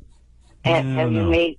They were like, hey, it's a nice... Like, how many black people sing the theme from The Love Boat? I think it was one of those. Oh, he's a nice black man. Yeah, like, they looked at a black guy and they go, there's no way. He's singing the theme from The Love Boat. You know what I mean? I think it's feel good, Right. Like, black guys now are like, hey, I'm not taking from white people. He looks like a guy who takes from white people. So that's why... He's not singing the theme to the Cosbys. He's singing the theme to The Love Boat. Yeah, he's good. So I'm telling you, there's some racial component. I don't know what because I'm trying to figure out what is their attraction to this guy. Well, again, Howie has that little quirky thing. He likes the theme songs he goes, that the guy sings. Yeah, well, Howie's like, well, you know what? I would go see him before some other singer. I go, no, you wouldn't. No, you wouldn't. He might, though. I go, Howie, I tell you what, why don't you take your own money and back this guy's career? Why don't you put out an album and put money out? He won't do it. I said, why don't you put together a show for him and put up your own money? If he's that good. If he's that good. That's the barometer I use as a judge. Make him and Big Barry Howie's opening to his stand-up shows. Well, he's actually going to bring Barry to some of his stand-up shows, but that doesn't cost Howie anything. It helps him. Right. You know what I mean? And the guy will come on for 5 minutes and do some stupid thing, and that'll be the end of it. By the way, you know what I was thinking the other day? Remember that little kid that Ellen discovered? Yeah, give him like a record contract or something. Whatever happened to him? He works, I think, at Chick-fil-A. I'm not sure. That is the worst thing that ever happened to him. To have Ellen pick him and decide she was going to run his career. He's disappeared. That's right. He was doing well until she got up. No, Ellen, I think Ellen actually just kind of backed him and gave him some money. I mean, it takes time to put the thing together. I think she's like a big fan, but I mean, there's only so much else. Yeah, but he'd be better off on America's Got Talent, is what I'm saying. Yeah. Well, maybe I'll talk to Ellen about that. I'll get a hold of her for the YouTube show. Maybe I can negotiate. But I don't know how involved she really is. He'll be 20 years old and no longer cute by the time this gets together. Well, you know what it is. A lot of these kids do a cover version. They can't do their own music. That's why I was thrilled with that band last week because they did their own music. I was like, wow, they can actually write music. That was awful how Howie and Aaron picked the other group over them. Yeah, we didn't even talk about that. I mean, was I high, Robin? I mean, I thought that band was way good. They were excellent musicians. Yeah. I said, as they did, that it's a risk when you're asking America to vote to do something they can't get a handle on. You know, how many times have you heard a song once and fallen in love with it? I like those guys. I was actually a little bit shocked that they went home. I thought Sharon was going to vote for the band, and then when she said the bike team, I'm like, would you really go see the bike team? That's a mistake. I mean, I like that. It is a huge mistake. Yeah, it's not necessarily a Vegas act. Yeah, I mean, the band had some potential. Yeah. They got a shot. They were good. They were kind of a cross between rock and rap, and I could see them. Yeah, they were fusing it up there. They're marketable. Yeah, I saw them on the red carpet. Afterwards, we had to go on a red carpet and do interviews. Uh-huh. So I just looked at them and I went, Jesus. Just like that. And they went, yeah, we feel your love or something like that. I don't know what it was. They were kind of bummed. Yeah, and you can't blame them. Yeah, they were like, what the f? Hey, they got to keep fighting the good fight. We got beaten out by a bunch of guys who ride a bicycle. Yeah, see, I'm still not understanding this whole bike riding thing. Well, I mean, I understand that they're athletes, but they had like chicks dancing in hot pants, guys riding bicycles, and I'm sitting there going, so but my point is, am I going to pay $1 million for that act? No. No. Well, you don't have to pay the $1 million. You would have to pay like $100 to go see them. You don't have to pay $1 million. Well, I'm not even going to pay $100 to go see somebody ride a bike. I'm pretty good, and I wouldn't go see me for $1 million. Anyway, my pants are too tight. I keep adjusting my balls, but I have nowhere to. Wait a minute. I thought you had lost weight. I did. I lost another couple of pounds, but I bought these other new pants, and how big are your balls? Not very big, but they get squished. Hey, speaking of that, remember the other day I was complaining about my pants being dry cleaned and they were too small and my balls were all squished? You know, I'm trying to wear tighter clothing. Right. Sal and Richard took me complaining about my... thanks, Eric, by the way. Thank you. Please, let me go. Let me go, please. Well, I'm trying to say goodbye for 10 minutes. I had an AGT suggestion for you. Okay. Have you decided if you're going to do another season? No, I can't decide. You know what? They're making me crazy. They asked me to do season 2. My suggestion is, if you do it, have your agent ask them to do the 2-hour show Wednesday night, the 1-hour result show Thursday. That way, there's no serious show to go in. You know what? That's not a bad point. All right, thank you. Huh? That's a good point. Thank you. Thank you. He's not used to hearing me say you had a good point. Thank you, Eric. Couldn't even figure that out. No, Eric the actor is on the phone. Yes, Eric. We haven't talked to him this week. Yeah, I got a lot to get to, though. Good morning. Hey, Eric. What's happening?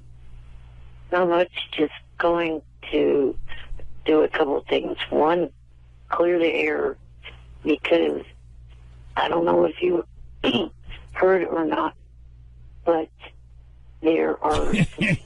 I'm so bored already, Eric. No I don't think we're going to hear it. You're not doing anything, like Gary, you're not doing anything wrong. You're just talking, but... You know what I just thought? Oh, my God. Eric, the actor playlist.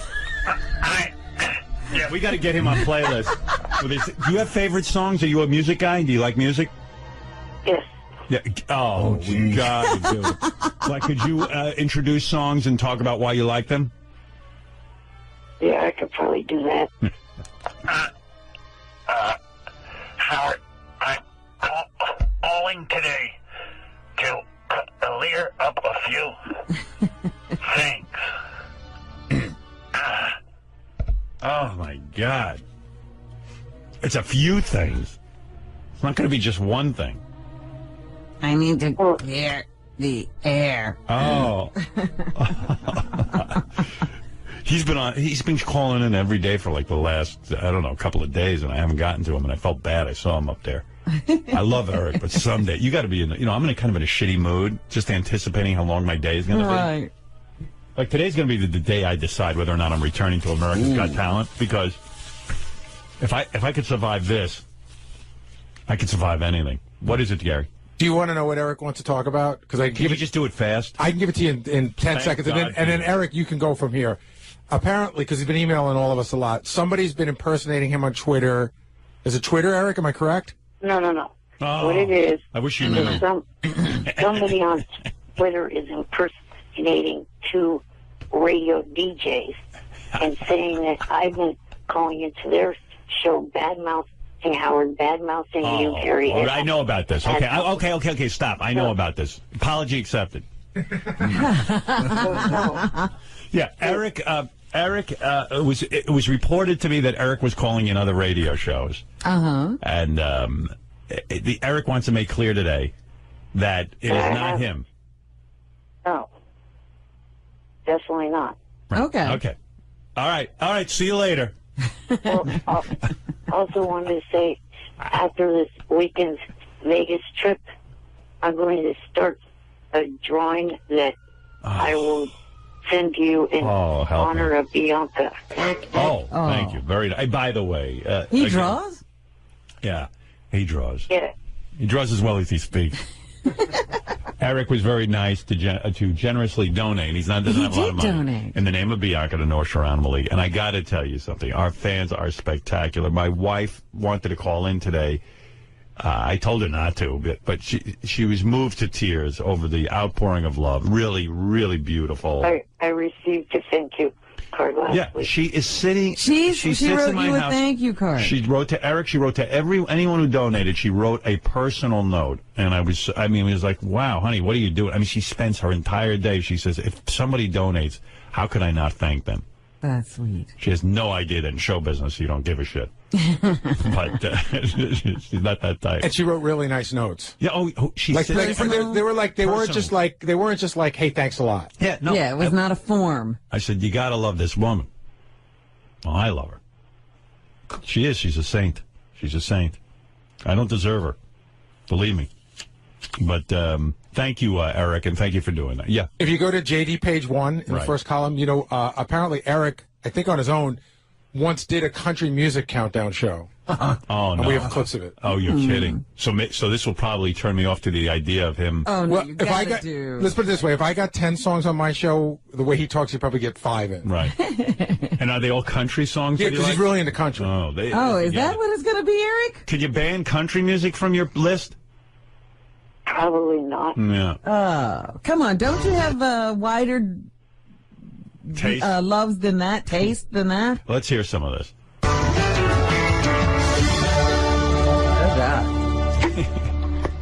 That was Jules' debut. Oh my God, where is he? What happened? He's talking still. What happened there, Eric? Well, I guess the next song's started, but a lot of DJs do that. They talk through the intro. But you can't hear you. They lower the music so you can hear the talk, and then they push it up, Eric. Yeah.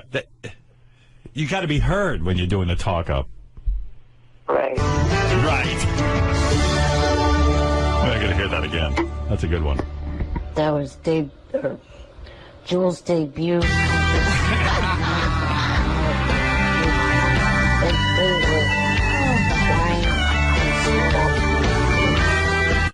Eric, come on. That's the best.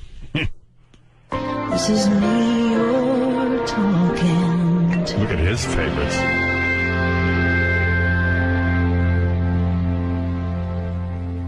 Oh, where is he? Okay, now we have every other. Oh my God! It's toys and clothes. It's a duet by Reba McEntire. Is everybody is okay? This is a new technique. You talk when the vocal starts. Yeah. Okay, here's a song by Reba McEntire. The song's going. It's a disaster, Eric. We got to get you in on Reba's that. already singing. Get Eric on playlist. All right, Eric. Thank you. No problem. Later. Eric the actor, everybody. You know, I actually like the name Eric the actor better than Eric the midget. Yeah. I actually do. It means less. Yeah. It's like, it's insane. Eric the actor. Right. All right. Thanks, Eric. Talk to you later. Later. Bye for now. Red Rod.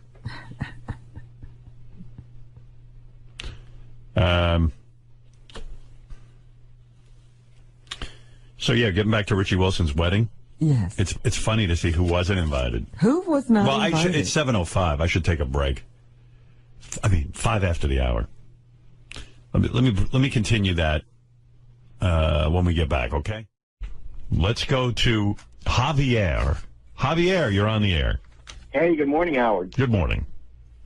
You probably don't remember me. You interviewed me about a couple of years ago. I'm like the guy who knows everything about Eric the actor. Right. Anyways, today is the 10-year anniversary of Eric calling into the show, and is that right? How do you know that? Because it's dated September 19th, 2002. That's what I do. I mean, I know everything about Eric. Wow. So you're saying 10 years ago today, Eric the actor made his first phone call. He called in for the first time. He was angry at you because you were being mean to Kelly Clarkson. You were calling her fat and ugly, and obviously he had to call into her defense. Eric, did you know it's your 10th anniversary today? I've been emailing you for a couple days now about that. I see. Why aren't we having some big celebration? Gary, that's a question for Gary, Robin. Why is there not a big celebratory event going on here? Maybe this is it, Robin. I think that you should celebrate it right now. I don't think there's... Right. I mean, should I celebrate Marianne from Brooklyn's first week on the air, Eric? Yeah, well, has Eric been hounding you about this? That we should have some sort of celebration? He sent a note, and he just said that he was surprised that you made him wait on the phone for so long because it's his 10th year on the show, and the big line was, doesn't that mean anything to anyone? No. Eric, haven't you figured out that none of that means anything to us? We don't celebrate our own anniversary. Right. I don't even know, like, what year this is that I'm a broadcaster. I know. When people ask, it's 30-something. I don't know. Yeah, I don't care about anniversaries. You know, Howard, are you aware that last week was my 28th anniversary of the show? I actually was not. It was, and I'm not angry that you let it go by.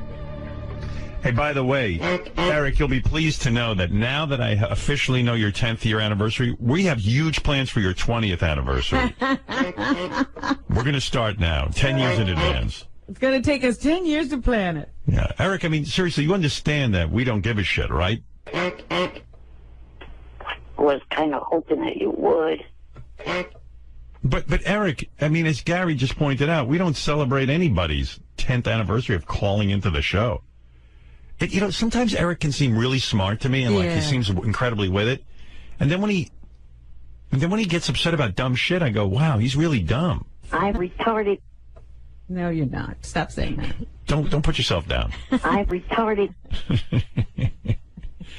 You're not serious when you make these calls, are you? I think I'm a bit serious. Would you like me to fly you with balloons for your anniversary? No. What would you envision might happen? Let's see if we can make it come true. It's your 10th anniversary. What would you like us to do?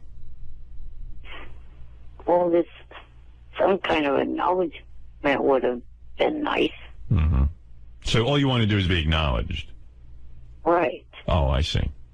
Well, that's happened now. Well, maybe Javier can say a few words about you. Well, yeah, if I may say something, and even though Eric apparently hates me ever since he heard of me and when you interviewed me, I'd like to say that on behalf of the fans, I just wanted to say thanks for 10 years of really entertaining calls. I mean, you have to at least acknowledge the fact that he's probably one of the best, if not the best caller ever into the show, just for entertainment value. When is your anniversary, Javier? Of what? Of calling in. It would be, I guess, November. I called in. Maybe we should prepare for that, Robin. Javier. Maybe we need a Javier anniversary, okay? You remember the day you had Billy Joel in? Yes. That's my anniversary. Wow. What a great day. I mean, mark we that brought down, Billy Gary. in for you. Eric, do you think we should celebrate Javier's anniversary as well? No. Why do you hate me, Eric? Because, jackass, you don't know all there is to know about me like you think you do. Eric, I'm only talking about the stuff that you call into the show. Obviously, I don't know anything about your personal life. That's the only thing I'm referring to. Eric, ask him a question and see if he knows it. You know, something you've done on the air. He's not saying he knows you. He's saying he's a fan. I think Javier's a fan of yours. Yeah, that's all. Well, Eric hates his fans. You know how I don't, Robin. You're always throwing them off your whatever you're on, you throw them off. Yeah, Eric, I don't get you. That's because they talk shit about me. There's a whole hell of a lot of them that are still currently on my Twitter page that I have not thrown off. Over 25,000 to be exact. Eric, you blocked me from your Twitter page for like 2 years ago. Why? I don't know. Did he say what you did wrong?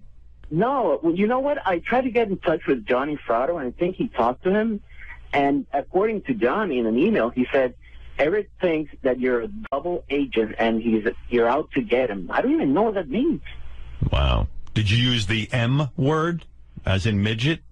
Well, I might have at a certain point. But you know what? Even that's one thing I got to say. I've never been mean-spirited to you. If you ever read anything that I said, Eric, it might have been a goof in the spirit of the Howard Stern show, but I have never, ever been mean-spirited to you. I've defended you when people have been mean-spirited to you. I even bought stuff for him and from his Amazon. Well, why don't you celebrate his anniversary? I understand you prepared a list, Javier. Yeah, I have a list of what I think are like the top 5 moments of Eric on the show, at least my favorites. All right, go ahead. In no particular order, the flying with balloons bit, probably the best bit in the show that'll never happen. But the whole thing, you know, when you try to goad him into flying with balloons to meet Captain McPhee, it was great. Thank you. Number 2, the 0.0 call. You remember that? Yes. When Fred played that. Number 3, when he talked to Johnny to put a hit out on that guy Jerry. Yeah, when Eric put out a hit, that was You know great. what to do. You know what to do. You know what to do. That was good. 4 would be the whole. You remember Kendra, the girl that he thought it was his girlfriend. Right. The whole Kendra thing. That was. If you listen from January to March of 2008, that is Eric at his very best. And was that the Bunny Ranch chick, Kendra? No. She was a porn star. Yeah, see, there's where I know this guy's not an expert. He said 2009. To be exact, moron, it was 2008. I said 2008, Eric. Oh, I could have sworn I heard you say 2009. No, it's 2008. I know. Javier knows. Last but not least, my personal favorite was when he announced he was doing a modeling agency. No, the contest was great. Yeah, that's right. Yeah. Eric was going to have a modeling agency, and the girl had to live with him for a minimum of 2 years. Well, he had this whole contest he was running, and the prize was living with him. Yeah, right. You could either get an apartment near him or live with him. Yeah, for 7 years. And then he would manage your modeling career. That's right. Now, how did that work out, Eric? Did you ever get anybody to do that, Eric? Tony and I never really ever did it. Oh. Right. Listen, Eric, even though you might not change your opinion about myself, there's nothing but love coming from here, and just... Would you consider unblocking Javier on a probationary basis, Eric, in honor of your anniversary? Maybe. I don't know. I don't even remember what his username was. Javier, so I guess I could get in contact with Johnny again, and I can send him my information, and if he decides, then that would be great. And he even thought you were an idiot. Who, Johnny? Yes. Johnny was gracious to me. He was great. How about I play Fly Me with Balloons in honor of Eric's 10th anniversary? Would you like that? Here we go. Fly me with balloons so I can meet Catherine McVie. I'm a miserable midget who is only 2'3". I'm a grumpy dwarf with a 5-inch cock. Look at me, everybody! I'm the first flying Ewok. You know what, Javier? I was just thinking, you left out on your top 5 when Eric got that acting job and he was worried about werewolves in New Mexico.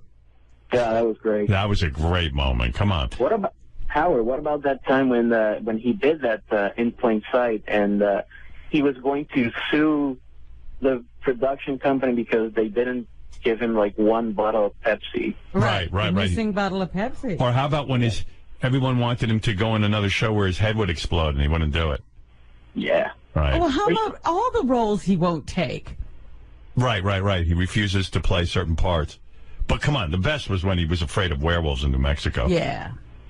Speaking of the fact of shows that, or roles that I would take, I sent a list of different shows that I would like to appear on. Yeah, I got the same list. Actually, I don't know if you know this, Eric, I've been working on Whitney Cummings to put you on her show. Yeah, I talked to you about that a couple of weeks ago on the AGT show. Actually, Beth was approached to be on the Whitney Cummings show, and I said to Beth, can you write back to Whitney and say you can't do it, but Beth was unavailable, but would she consider Eric the actor? Oh. And yeah, they go up for the same roles all the time. Well, I mean, in other words, like sometime in the future. And Whitney wasn't opposed to it, actually. Yeah? Yeah. Tabitha told me that Chris D'Elia was asking her about me. I said to Whitney, maybe like Eric could play your abusive boyfriend or something. Well, her character has the voice of Chris D'Elia. Yeah, but you're the new boyfriend who's abusive. Or an old boyfriend who used to abuse her. Right. Yeah, you come back and like, and that's you still have that effect on her. Yeah, like whenever you're around her, she like just freaks out, but secretly she's still in love with you. Oh my God, I'd love to see that. That would be a great episode. Would Eric play a zombie in The Walking Dead? That's a good question. Wheelchair zombie? I've never watched that show. It's a good show. Great show. A lot of people do shows they've never watched when they're actors. Would you play a wheelchair zombie? No. He's no fun at all. That's where they got this sound for a buzzer. They heard Eric doing it. Sounds like the AGT buzzer. That is a no. Well, I'm going to work. What are your shows, real quick, what you want to be on? I don't think it's like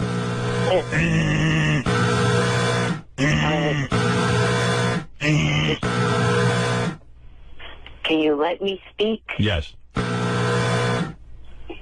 Yeah, it's rude to ask a person a question and not let them answer. All right, let him to answer, please. The shows range on networks from Fox, all right, ABC, CBS. Go ahead. Let's hear the list already. You want the whole gamut. Yeah, you don't have to intro it. Well, Fox has got the new show, Ben and Kate. I watched the first episode of that already on demand. All right. Yeah, it's a good show. Go ahead. You do that one. Yeah, he'd do that. New Girl. Okay, that's a current series. Okay. Yeah. Can I just help out a little bit? Because he'll tell some other ones, but I have two that he sent me because he's got plot line ideas for himself. Let me hear it. Okay, he wants to be on FX Anger Management. My character could be an actor that has been sent to Charlie for help because I trashed the set when I noticed craft services was out of Pepsi, and Ronnie could play my limo driver with his own anger issues. And what's the other one? Also on FX, Sons of Anarchy. Oh, yeah, I watched that. I love it. The storyline can have them making a delivery of drugs or guns near Carson City, Nevada, and they stop in the Bunny Ranch for a break and have some fun with the girls. I could be in the Bunny Ranch parlor where they hang out talking to some of the girls. Oh, you just want to be at the Bunny Ranch. You want to know something? That's a pretty good plot line right there. I'd see that on Sons of Anarchy. But all Eric is an extra in it. No. He'd have some lines. He'd be there with the girls, and maybe, he'd be one of the... What he just said in his plot line, he'd be just sitting in the parlor with the girls. He'd be sitting there, and then he'd be like one of the Johns, and he kind of starts talking to one of the girls about some stuff, and maybe he interacts with one of the Sons of Anarchy. Well, now you're fleshing out the role. Eric didn't give himself a character or anything. And why would Sons of Anarchy... You know what would be good, though? What if Eric played like a like the Sons of Anarchy are on their bikes and they're riding down the highway and then they run over Eric like a speed bump, like a raccoon. Or somebody has Eric in a sidecar and it is detaches and goes down the highway. Yeah. I'm flying. I'd hang him from Ron Perlman's handlebars. His character can't ride anymore. I know he's having trouble. All right, anyway. Get back on that bike. I'll ride on Jax's bike. Hey, Jax, you're hot. All right. Well, listen, Eric. Congratulations on your 10th anniversary as a caller to the show. He didn't give us his full list of shows. Oh, please, Robin. You're killing me here. I'm always fascinated. Community and Parenthood are 2 more, but he had no plot lines for them. Community and Parenthood. All right. There you go, Robin. All right. Well, Ben and Katie wants to be on. And New Girl. I don't know what New he's Girl. supposed to play, yeah. No, maybe he plays a girl. Another girl. Would you ever be in drag for a role? No, I would not. Uh-huh. No. And what I would play on those 2 shows is a guy that the main female character of each show would be going out on a date with. Would you play a baby on Parenthood? Like a guy, let's say you're a guy or a criminal and you have to break in, like, so you go to a daycare center, you get in a crib, and you're sort of pretending to be a baby so that you can rob the place. No. Yeah, you're hard to write for. See, that to me would be a good show, like on Parenthood, they take the kid to like they're checking out some, I've never seen the show, but I would imagine there's young kids involved, and they go to the daycare center, and there in the daycare center is this baby. That's real nice that you've never seen a show when 2 of the people involved with it are big fans of your show. Who's on it? Dax. Oh. Dax Shepard, plus isn't Ron Howard a big fan of your show? Yeah. Well, I can't watch all the shows. I have so many fans, Eric. I can't watch all of their shows. You know. Hey, look at the way you treat your fans. Poor Javier can't even get on your Twitter. Don't criticize me. You're both the same. Well, you know, he doesn't have to like me. I still like him. It's okay, Eric. But, you know, that'd be a pretty good episode where, so Eric's in the, you know, he's in the, let's say, an orphanage or what, I don't know, like a daycare center. And like, at first they look at him and go, that one looks strange. And they're like, and he just goes, I have aging disease. I can't believe Eric doesn't want to be on Glee. Oh, hell no. Really? No? Sounds like it's right up your alley. I think he would love that. Not at all. Would you play one of those gay, like, chorus kids? Stop. Nope. You would never play gay. You would never play a gay character. Nope. The only shows that I would be on that have any gay type thing one would be the New Normal and Modern Family. I see. Would you be like a baby on Modern Family? No. In this kind of... Would you play a meth baby on Breaking Bad? Like, no? Like somebody had a big meth habit and you became the baby. And then all of a sudden, like the doctor, like they show her giving birth and everything, and then, oh my God, there's complications, and then all of a sudden they cut to like the baby coming out and it's you. And they're like, look what meth did to the baby. And then they, you know, be like, it would be very, very anti-drug. It would be good. People would stop doing meth if they saw that. The idea that I came up with for Modern Family was I would play a math teacher for Manny, and my character would get the hots for his mom. All right, well, anyway, hey, happy anniversary. Javier, I hope you get added back to Eric's Twitter following. Let's hope so. Eric, are you political at all? Have you come out for Romney or Obama? I'm Democrat, so yes, I would go for Obama, not Romney. Right. As Jesse Ventura would say, you're a Democrat. Right. I'm a Democrat. Are little people allowed to vote, Robin? Yes. Yeah? Oh, I didn't know that. Yes. Only for felons aren't, but little people are. Yeah, I didn't know if you guys were allowed to vote. It's an age thing, not a I just wanted to ask Eric that question, see what he said. And I was wondering, do you have any... Don't you think that's against, like little people, how do they vote? Because those things are up high. The I'm sure they get help. What do you do, Eric, when you vote? Do you do absentee? Yeah. Absentee ballot. I was trying to ask, do you have any prize money? Oh, boy. In honor of your 10th anniversary? Eric, not Wendy. Yeah. I don't think we do, actually. Although we do have money for Javier, your fan. Oh, great. Can I ask you something, Howard? Yes. Do you think it would be fun? I think this is one of the things that bothers Eric. Do you think it would be funny at all to pit Eric against myself in an Eric the Actor trivia contest? Like, in other words, see who can answer more questions? I mean, wouldn't it be funny if I actually beat him at knowing more about himself than he? Yeah, we got to have some money for that. What is it, JD? He's doing a block party this weekend. He doesn't need any money. Oh, he's getting paid. What is that? Yeah, he's getting paid. Doesn't he get a couple of grand for that? Oh, I don't know about that, but I mean, I don't know why he's begging for money. You're getting paid this weekend, aren't you? Yeah. Stop being a freeloader like Mitt Romney says and go to work. Now, maybe Mitt Romney's onto something. No wonder you're for Obama. You get your hand out. Thanks, Katie. If you call that a hand. Gary, do we have any, is there a way that, in the commercials we could put together really quick a 5-question contest between Javier and Eric for, some money? I think I have some money, but what kind of a contest? Where we ask Eric the Actor trivia about his various appearances on the show, and then see who can answer more questions. Javier's claiming he can beat Eric at his own trivia game. I definitely have the money. Let me see if I can work on the game. Yeah, I mean, it's short notice. I don't know anything about Eric the Actor, so I don't know that I can be much help. I would want to hear that. Would you, Robin? I'd love it. All right, Eric, hold on. Javier, hold on. Let me see if I can throw something together. I'm not guaranteeing anything. Can I quickly make a couple little promotions? Oh, boy. Can you wait till after the commercial? Eric, it's not a good time to promote when you've bored everybody to death. Yeah, right. No one wants to see you now. Hold on. If it wasn't for Javier, you wouldn't even be interested. Right. Hold on. Well, one of the things... Oh, my God. Hold on. I got a break. Already promoted. We're coming back after the commercial. What a great 10th anniversary this is. I think I just... Did you cut him off? No, I think he's still on hold. Javier, you're still there, right? Yeah, I'm here. Let me see if I can get you on hold. Oh, boy. Hold on. I think I might have hung up. You might have hung up on Javier, too? I don't know.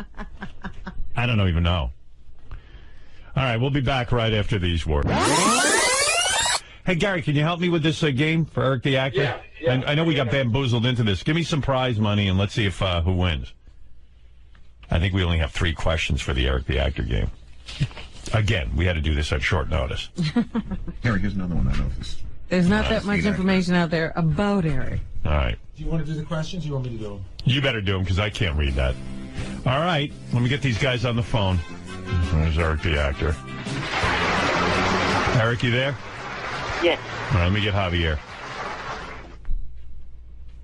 Javier, you there? Yep.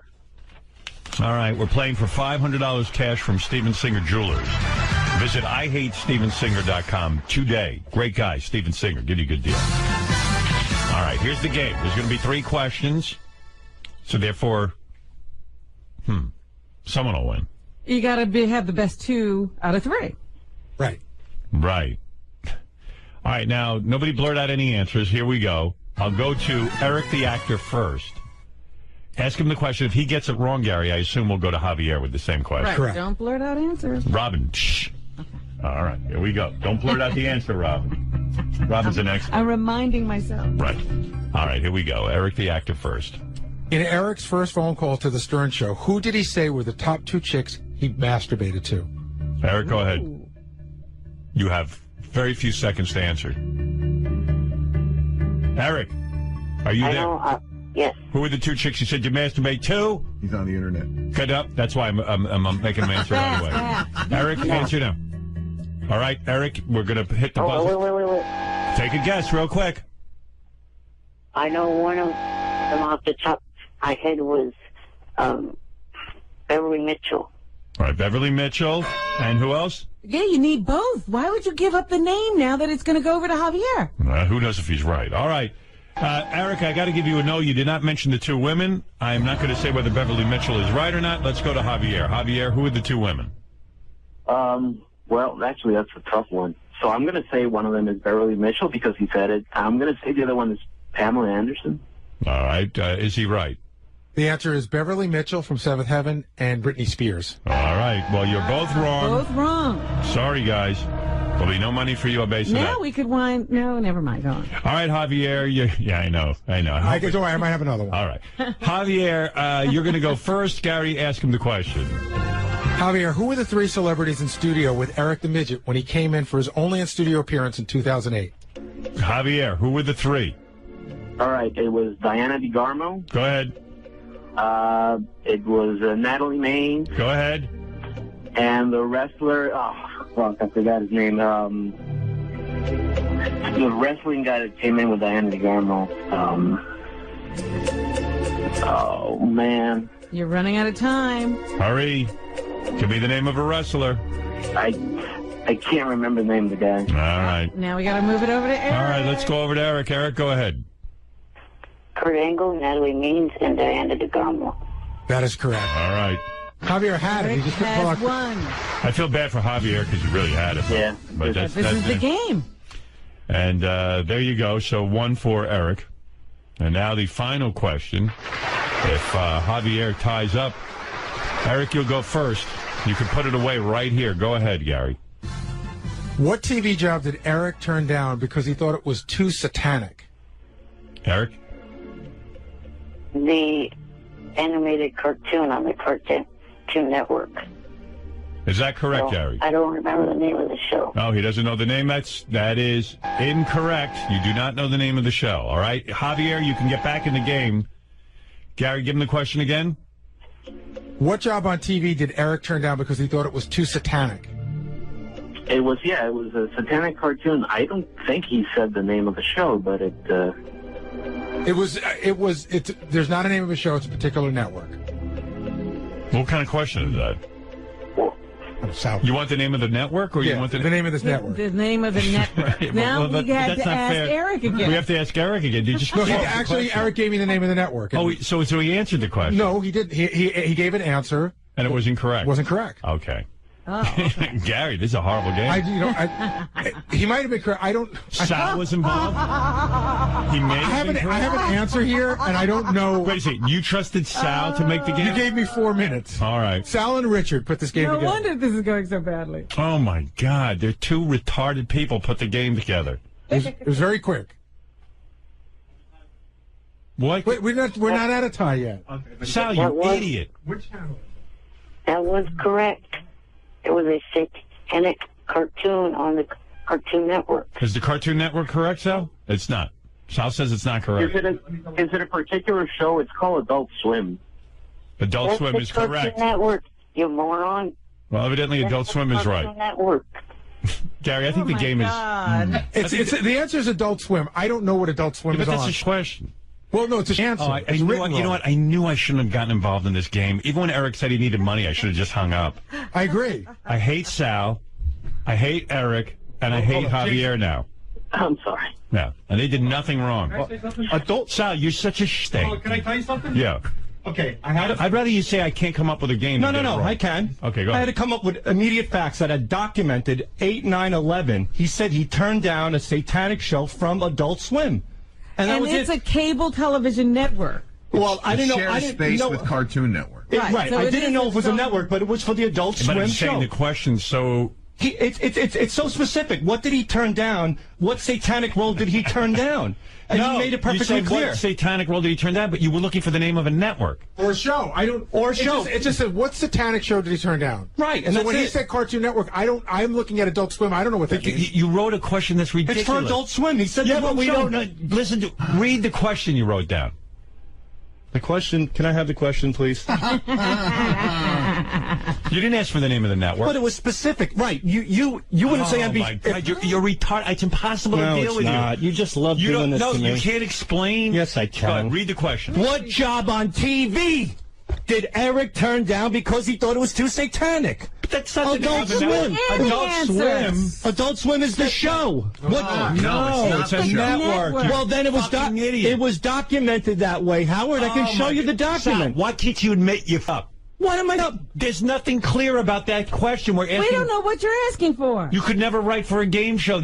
What are you asking for? Adult Swim is the name of the network. You got to say, what was the name of the network that Eric almost worked for? It was the Cartoon Network, Howard. Adult Swim is on. But that's not your question. Read the question What again. job on television did Eric turn down? That What has job? nothing to do with a network. I agree, but there is no I never said a network in here. So what do you? But the key word is satanic. There's only one show we turned down that was satanic. Was Adult Swim. Adult Swim's the name of a network. It's not a show. It's not a show. Well, Jason Kaplan just said that it's on the Cartoon Network. No. It is a network that shares space. Okay, but it was it was documented. Sal, you're an idiot. It was documented when he called in. He said this specifically. This is a specific Sal, quote. listen to me. Your IQ is so corrupt and low. Stop. It is that not. you don't even know what I'm saying to you. Yes, I do. It's not a question of I know what a network is. Like you work at AGT. The network is NBC. I know the difference. So what would the question be? What show were you on television? AGT. Right. What show did he turn down satanically on TV? He didn't turn down Adult Swim. That's not the name. What? It doesn't matter. He's satanically. You're an idiot. You're a moron. When he explained it. You know what a moron this guy is? I got to tell everybody. Hold on. We're in the middle of a game. I know. I got to tell you what a dummy he is. We're stopping the game for a second. I'm not a moron. I come up with good ideas here. Ideas. So yesterday, Eric the actor, you're on the air, but you got. I can't spend a lot of time with you today, Eric. I was just calling because, what Shirley said yesterday, even though he apologized, still has me a bit pissed off because, I do these shows, I go to them, I enjoy being at them, and two of the times that I've done them this year, I've got people, either fans or him, talk and shout me afterward. Okay, so thank you. Eric, you've never called up and been into anyone here on the phone. You've never said things about people. You're like the biggest dick of all on the phones to people. And you're pissed because I made one joke? What was the joke even? I don't even remember. And Nobody I apologized to you. And I apologized to you. Now I'm taking my apology back, and I want one from you. You should see Gary I can't figure Eric the actor out because Gary got a 2-page letter from Eric directed at Johnny Fratto, his agent. And Shirley. Yeah, and I get everything that Gary gets. But. Yeah. Gary has to filter all of this stuff. Well, Gary gets it's not meant for Gary, it's meant for Johnny Fratto, but Eric CC's him on it. Oh, I see. And Gary started reading it to me. It's like this dense 2-page letter about how Johnny Fratto is failing Eric and how Johnny better. I don't know if it's a bit. And read some of that. I mean, give me the synopsis, Gary, because it goes on and on and on. It starts off with Eric explaining to Johnny that he's very tired on these appearances, that Johnny needs to be more available, that maybe Johnny could skip going to the Rainbow Room one night and just be available via phone for Eric. The trips are long. Eric's in a lot of pain, so he needs extra money for pain pads and things that he puts on. What's a pain pad? Like some of those things you get from the drugstore and you slap them on and they warm or they cool. Right. Oh, okay. Yeah. But he blames Johnny for all of this. Well, Johnny didn't get him to pat. Right. Johnny's the manager. Eric shouldn't have to ask for pats. Johnny should be there holding them. That's what I get at. He wants Johnny to pay for those things. Right. See, Jan is the guy who's supposed to get those things. Right. Then it goes into a whole long-winded thing about how he's pissed off at Shuley, how Shuley made him look like a bad person, but if he goes out to do these appearances and people see he's not the same person. But the one that really made me laugh was this whole long thing about business and everything, and then there's a second one. Oh, yeah, Johnny, I forgot something. Jan reminded me, we discussed that you should be combing the crowd for my groupies, and that they would go back to the room with me. So I can't tell if this is a goof or not. Eric, is that for real, that Johnny should be combing the crowd for your groupies? Yes. Groupies? They're Eric groupies? Don't you think that's demeaning to Johnny to have to sit there and comb the crowd for your groupies? I mean, honestly, I don't know if you're serious or not. Why is there an S on the end of groupies? You're expecting quite a lot. I can't tell if Eric's for real or it's a shtick. Hello? Hello. Yeah.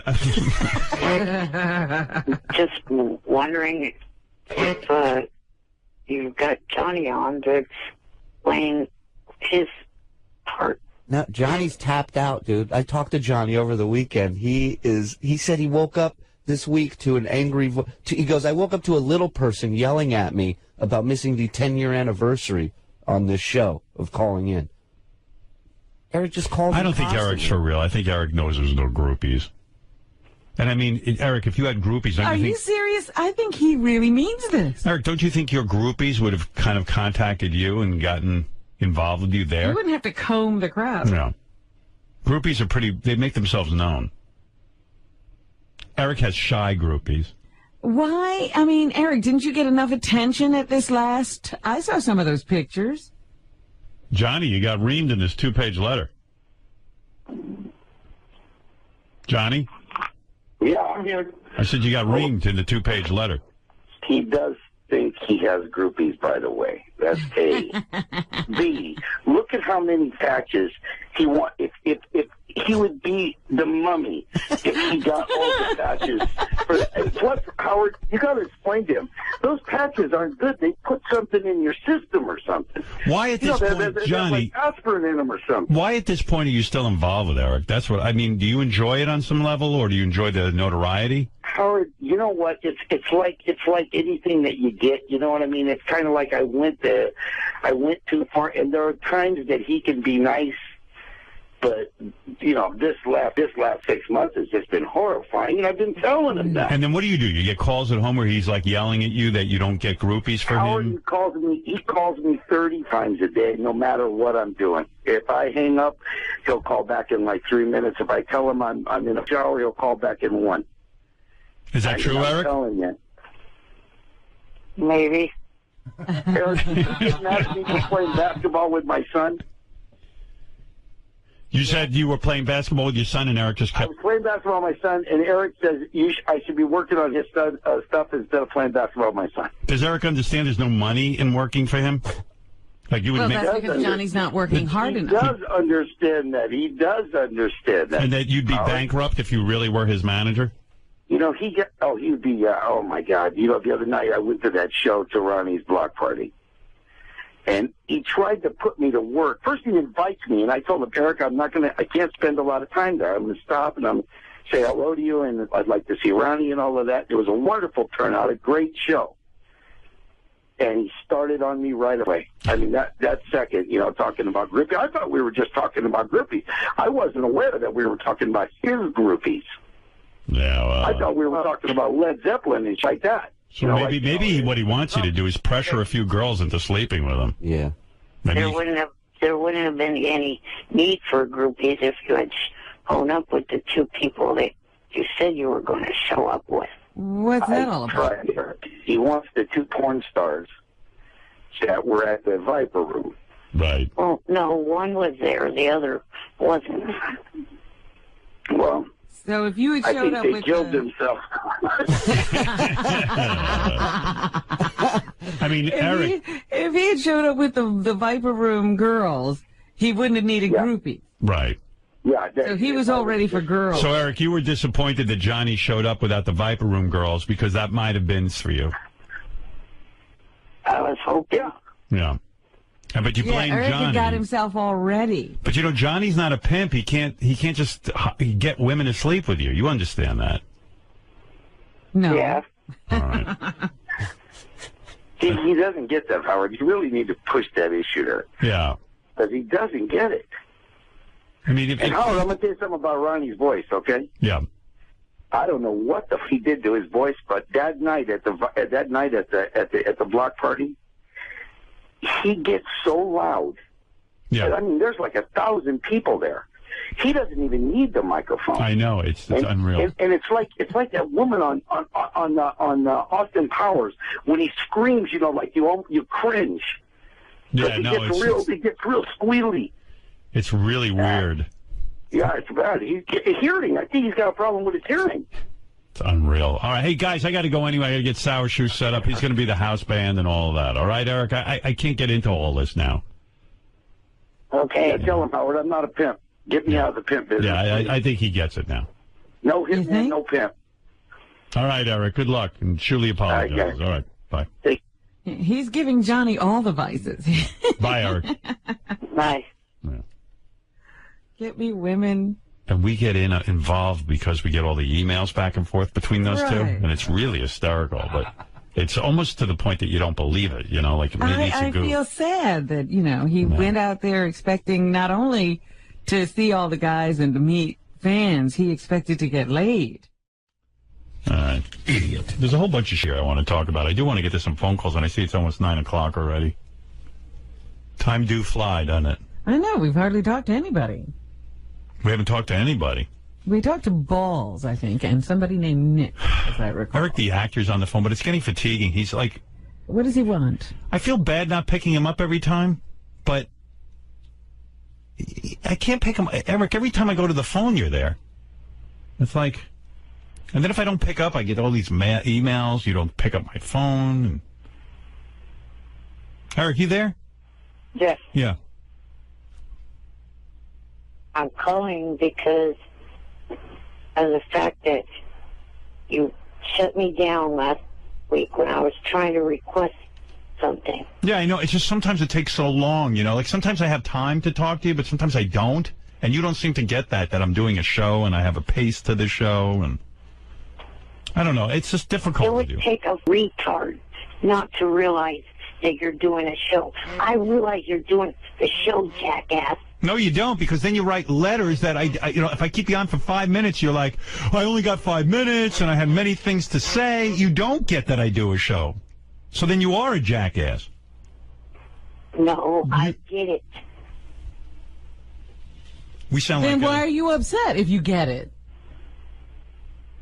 Because I get constantly asked by people on Twitter and on Facebook, have you called in today? People that want to hear me on, regardless if you think they do or not. Yeah, but Twitter and Facebook, I don't care what people say on there. They're just...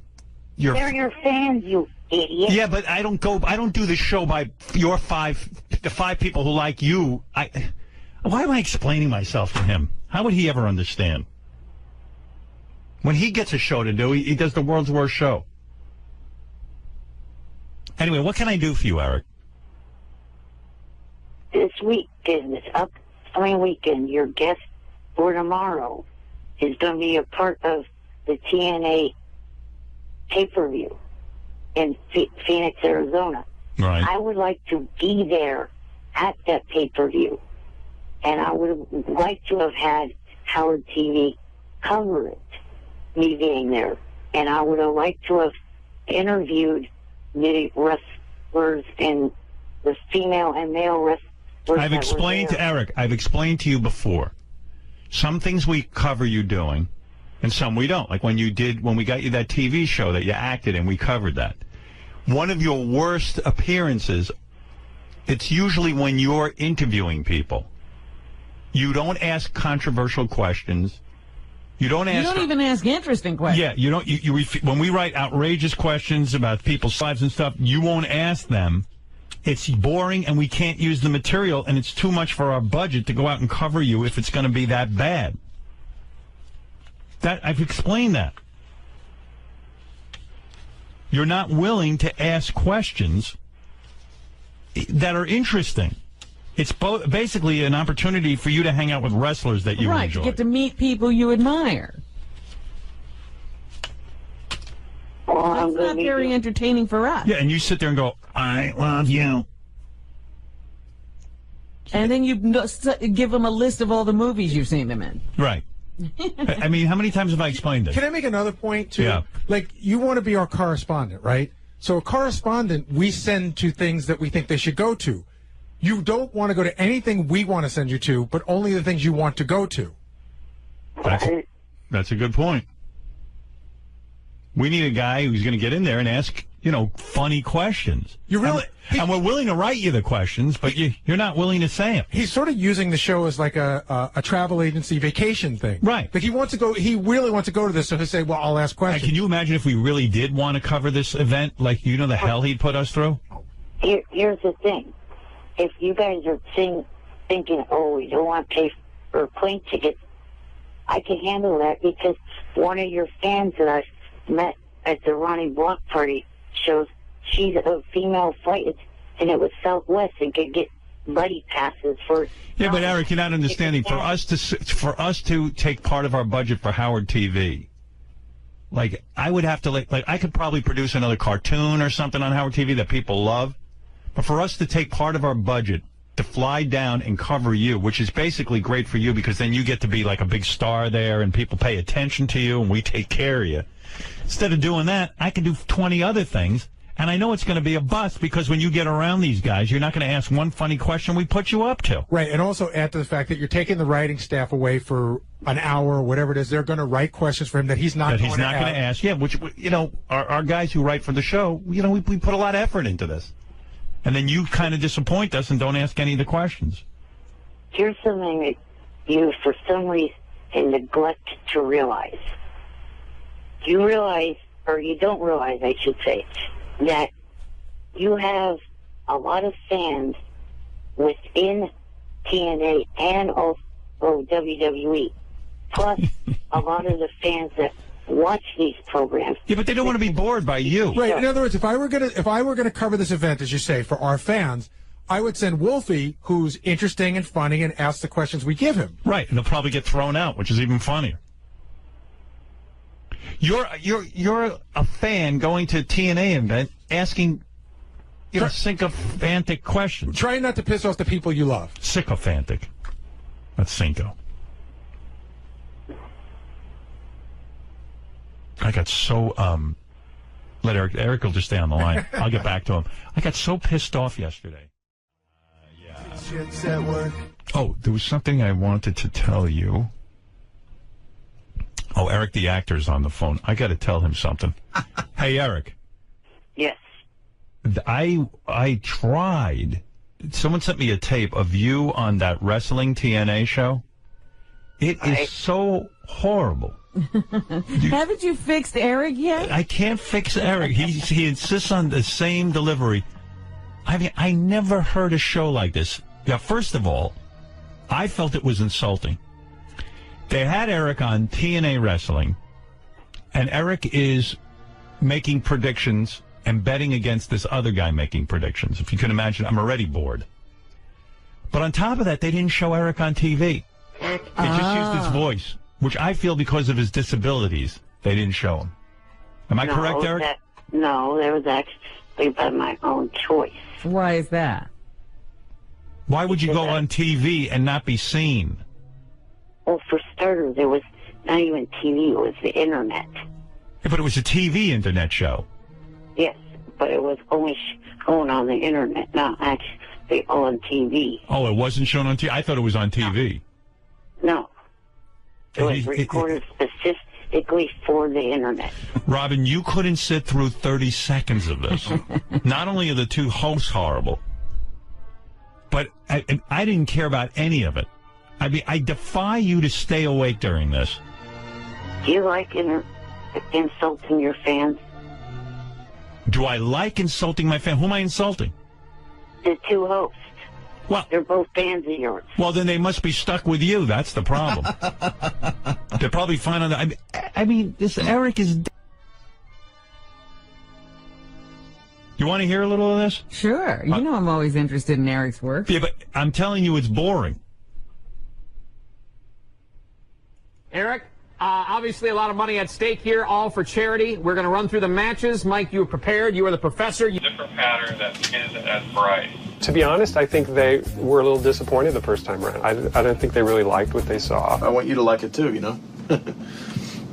Okay. I presented to Scott and Doug about 4 or 5 different versions, and I could tell around the 4th time we were getting really close.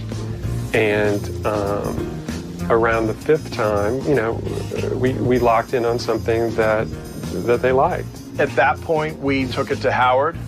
All right, what is this? Okay, so what we're doing, we're remodeling the studio. We're not rebuilding, we're not restructuring, we're just remodeling. So we're updating everything, the shit's run down, it's ripped, it's whatever. It's very important what we have in the background and what our studio looks like. So yeah, the guys are gonna, it's important that the guys consult me on that. Very nice. Couch, put a shroud over this. Nice. Enhance everything with lighting. Impressive. Yeah. We knew what we were going to present to him was something he would like, and sure enough, you know, in about a minute after seeing it, he really didn't have much to say except, looks good, let's do it. No, it's fine. I love it. I really do. It's a good job. Good.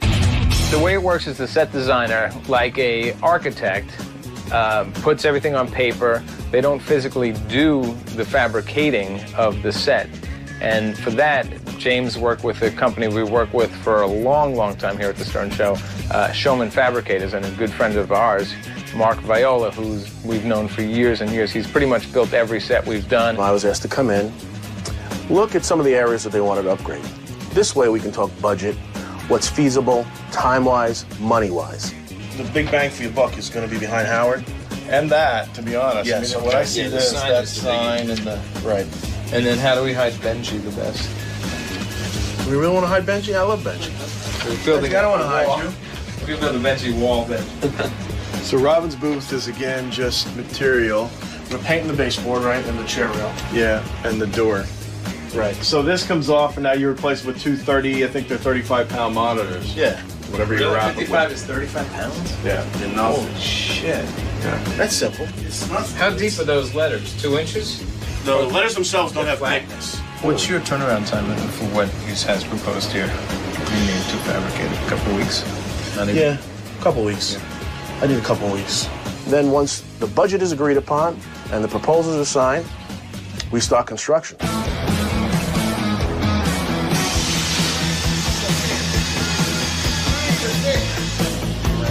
What we tend to do at Showman Fabricators as well is keep in mind that we're not only building a piece of scenery or a studio set, we're building a work environment. These individuals, not just Howard, but Benji and Fred and Robin and everybody that works here, work in this studio all day. So they see it from all angles. So it's not like, you know, what you don't see, that monitor shroud that's covering Howard's monitors on the other side looks just as good. It's important that it looks as good to Howard as it does from the camera's point of view. So that's also been a moving trend in the industry that I think Howard and his gang have really picked up on. It's not just scenery, it's a working environment. The 3-day install went as follows. First, we went in and pulled out the old crap.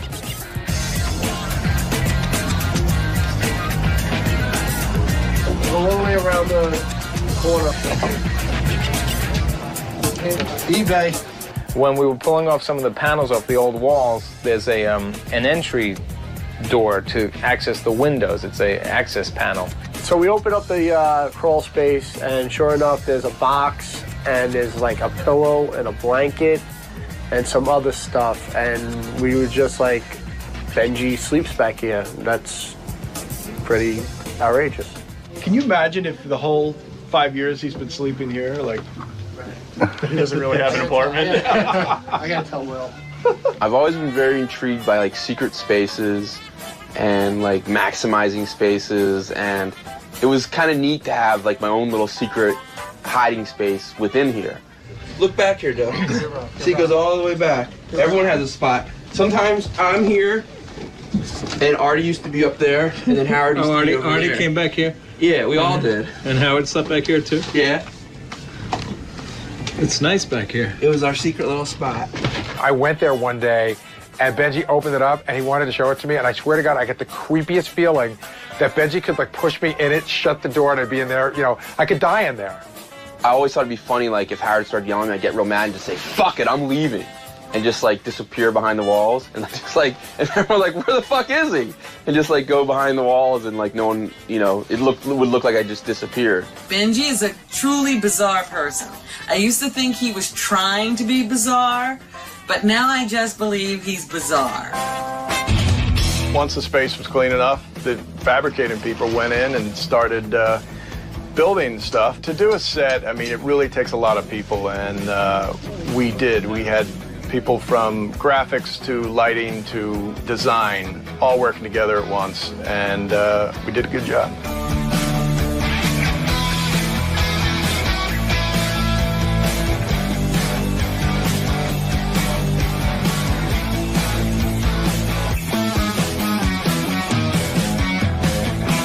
The biggest changes in the studio were, one, the couch. We had an orange, crappy couch that I think we bought for about $300, and it made noise every time people sat on it. So we went with a new purple plush sort of funky pattern type material, and it's much better. Monitor-wise, we got rid of the triple 32-inch monitor, bulky, white, right behind Howard thing, to a real slick, thin LED monitors, 252-inch, with some red LED wrapping around it and a new graphic pattern to put in it. The walls, of course, were all changed from the blue camo to a purple Sonex acoustic material, and the logo Howard Stern Show was added to that. We added a small 22-inch LED monitor so that our tracking camera has something to play off of in the foreground above Robin's booth. It was a good feeling when everything went right, because so many times, you know, the 99% of good gets outweighed by the 1% of bad. And in this case, there was no bad. I felt really good, and I was pretty confident that Howard was going to like it. Hey, we got a studio makeover. Looks beautiful. I walked in. I almost walked out. I didn't recognize the place. Yeah, I saw you leave. Boy, that looks very nice. It is interesting. I thought it looked great.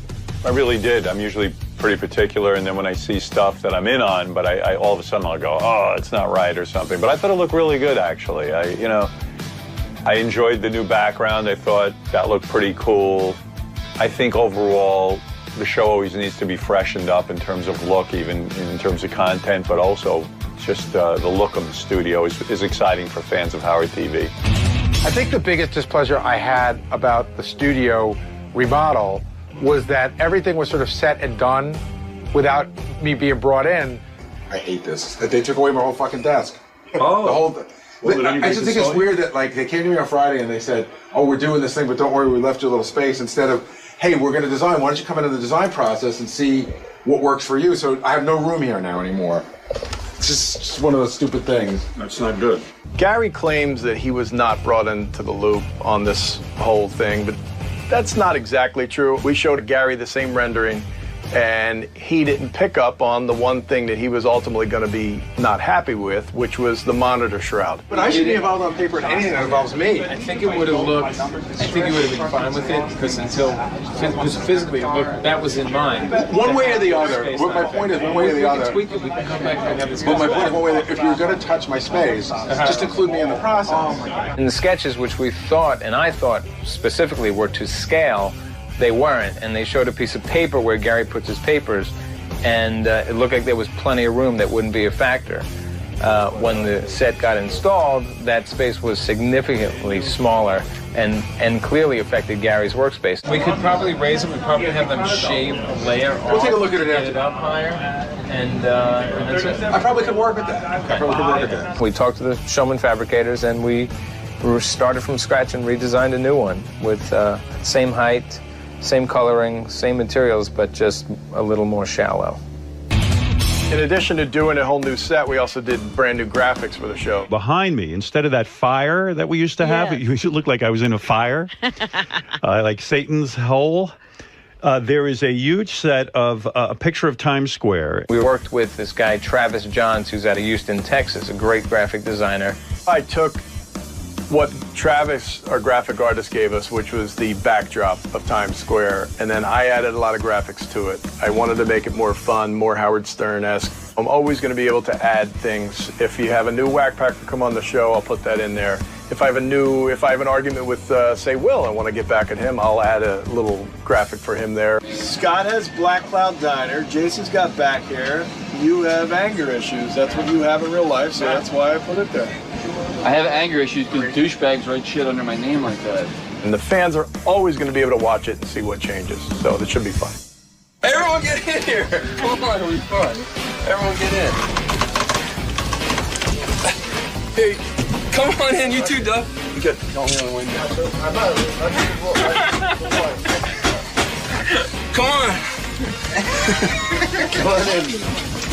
All right, you know what? I don't want too many people back here. I'm not falling out the window. I've got like 30 people back there. Yeah, it's pretty far down, though. Yeah. Come on in. By the way? Yeah, it's my little secret. Come in? Come on in. Yeah, come on in, Doug. It's tight back here, Bench. How do you have parties back here? My little secret. Ow! Dude, I think I found a shower. Oh, what do you set that?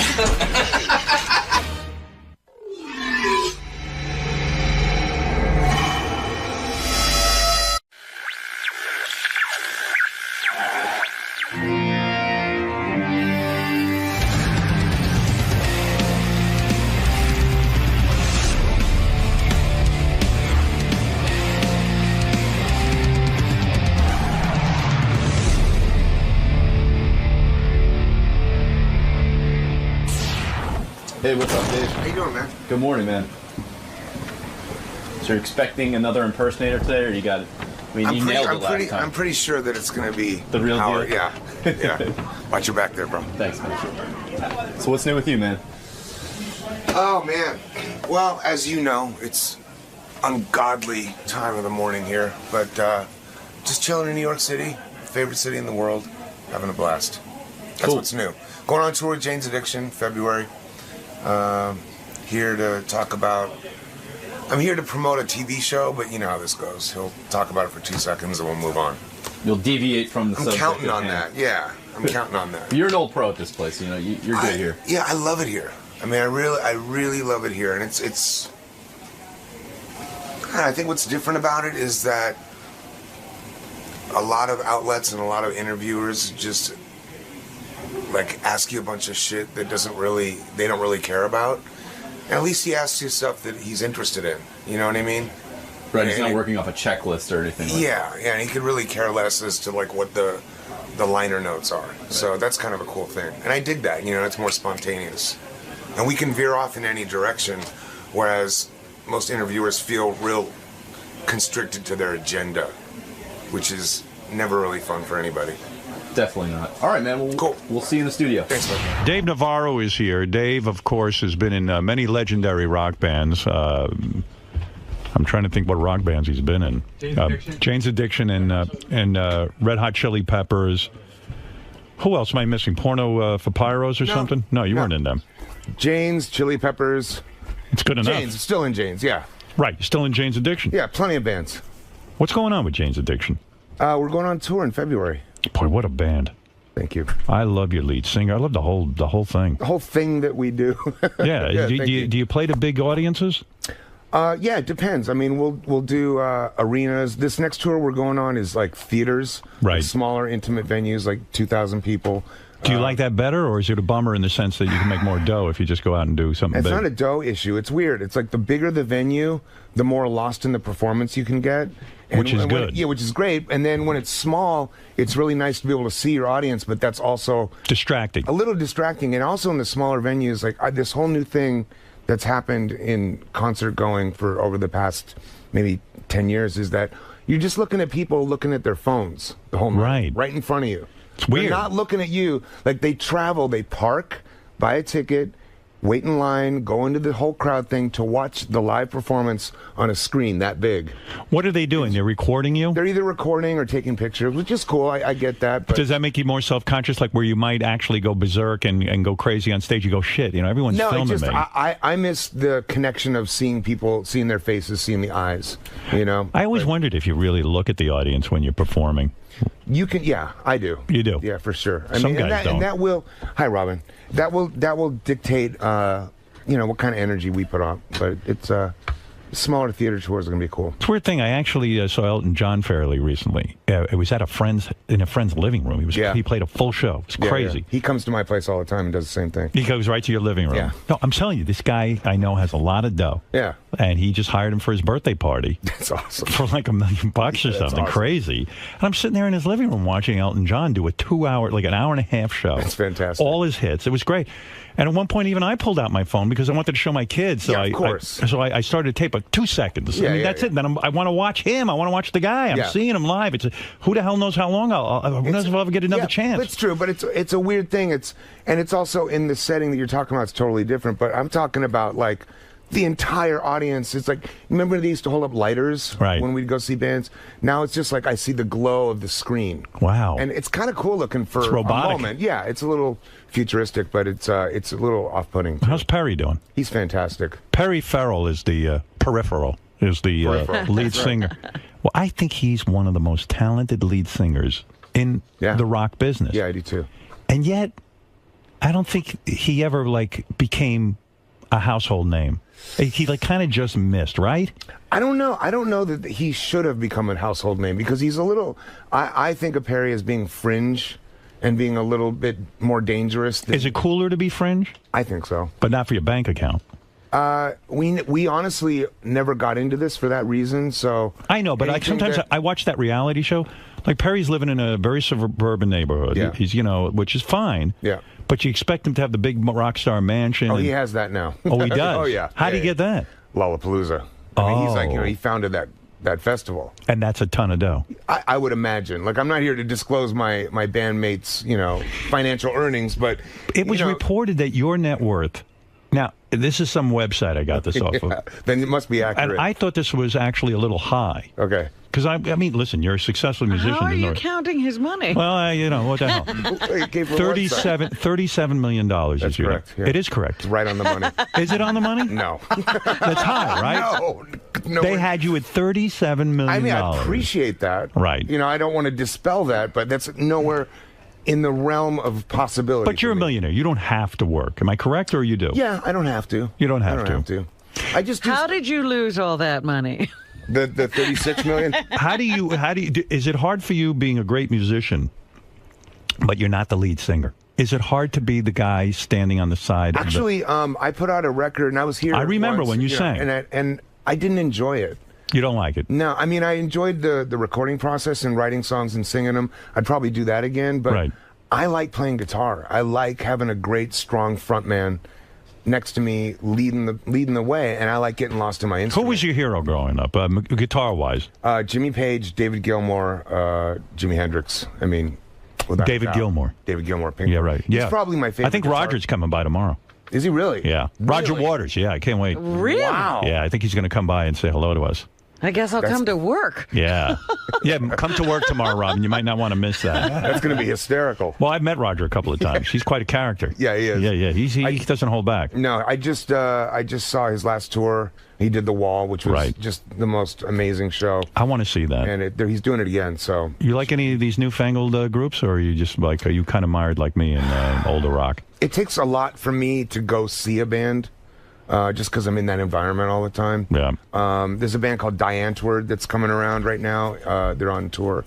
I'll go check them out. I'm going to go see Roger again, but it's really difficult to get me out of my home and into a venue. You're still fucking all the porn stars? It's funny. You've said to me, like, hey, I don't understand why women think I'm like I'm a bad guy. If you have an image, you know what I mean? Yeah. But, dude, you fuck tons of porn stars. You don't necessarily care that much about these women because you don't care if they go fuck other dudes. Let me just first of all, that's completely not true. I do. Of course, I care. Your last girlfriend was a porn star, right? That's right. That's right. And I do care about them. I mean, this is like you're dark. I am dark, but this isn't exemplified in my sexual life. I think that's actually the light. If you were to put it in those kind of terms, one of the reasons why, and I've taken a lot of heat for like the sex working environment, but if I think about it, it's like I'm busy all the time, I'm traveling all the time, and like arguably you meet some of these girls and you see them and you're like, this is the hottest girl I've ever seen in my life, right? And she's professional sex worker? Right. Are you kidding me?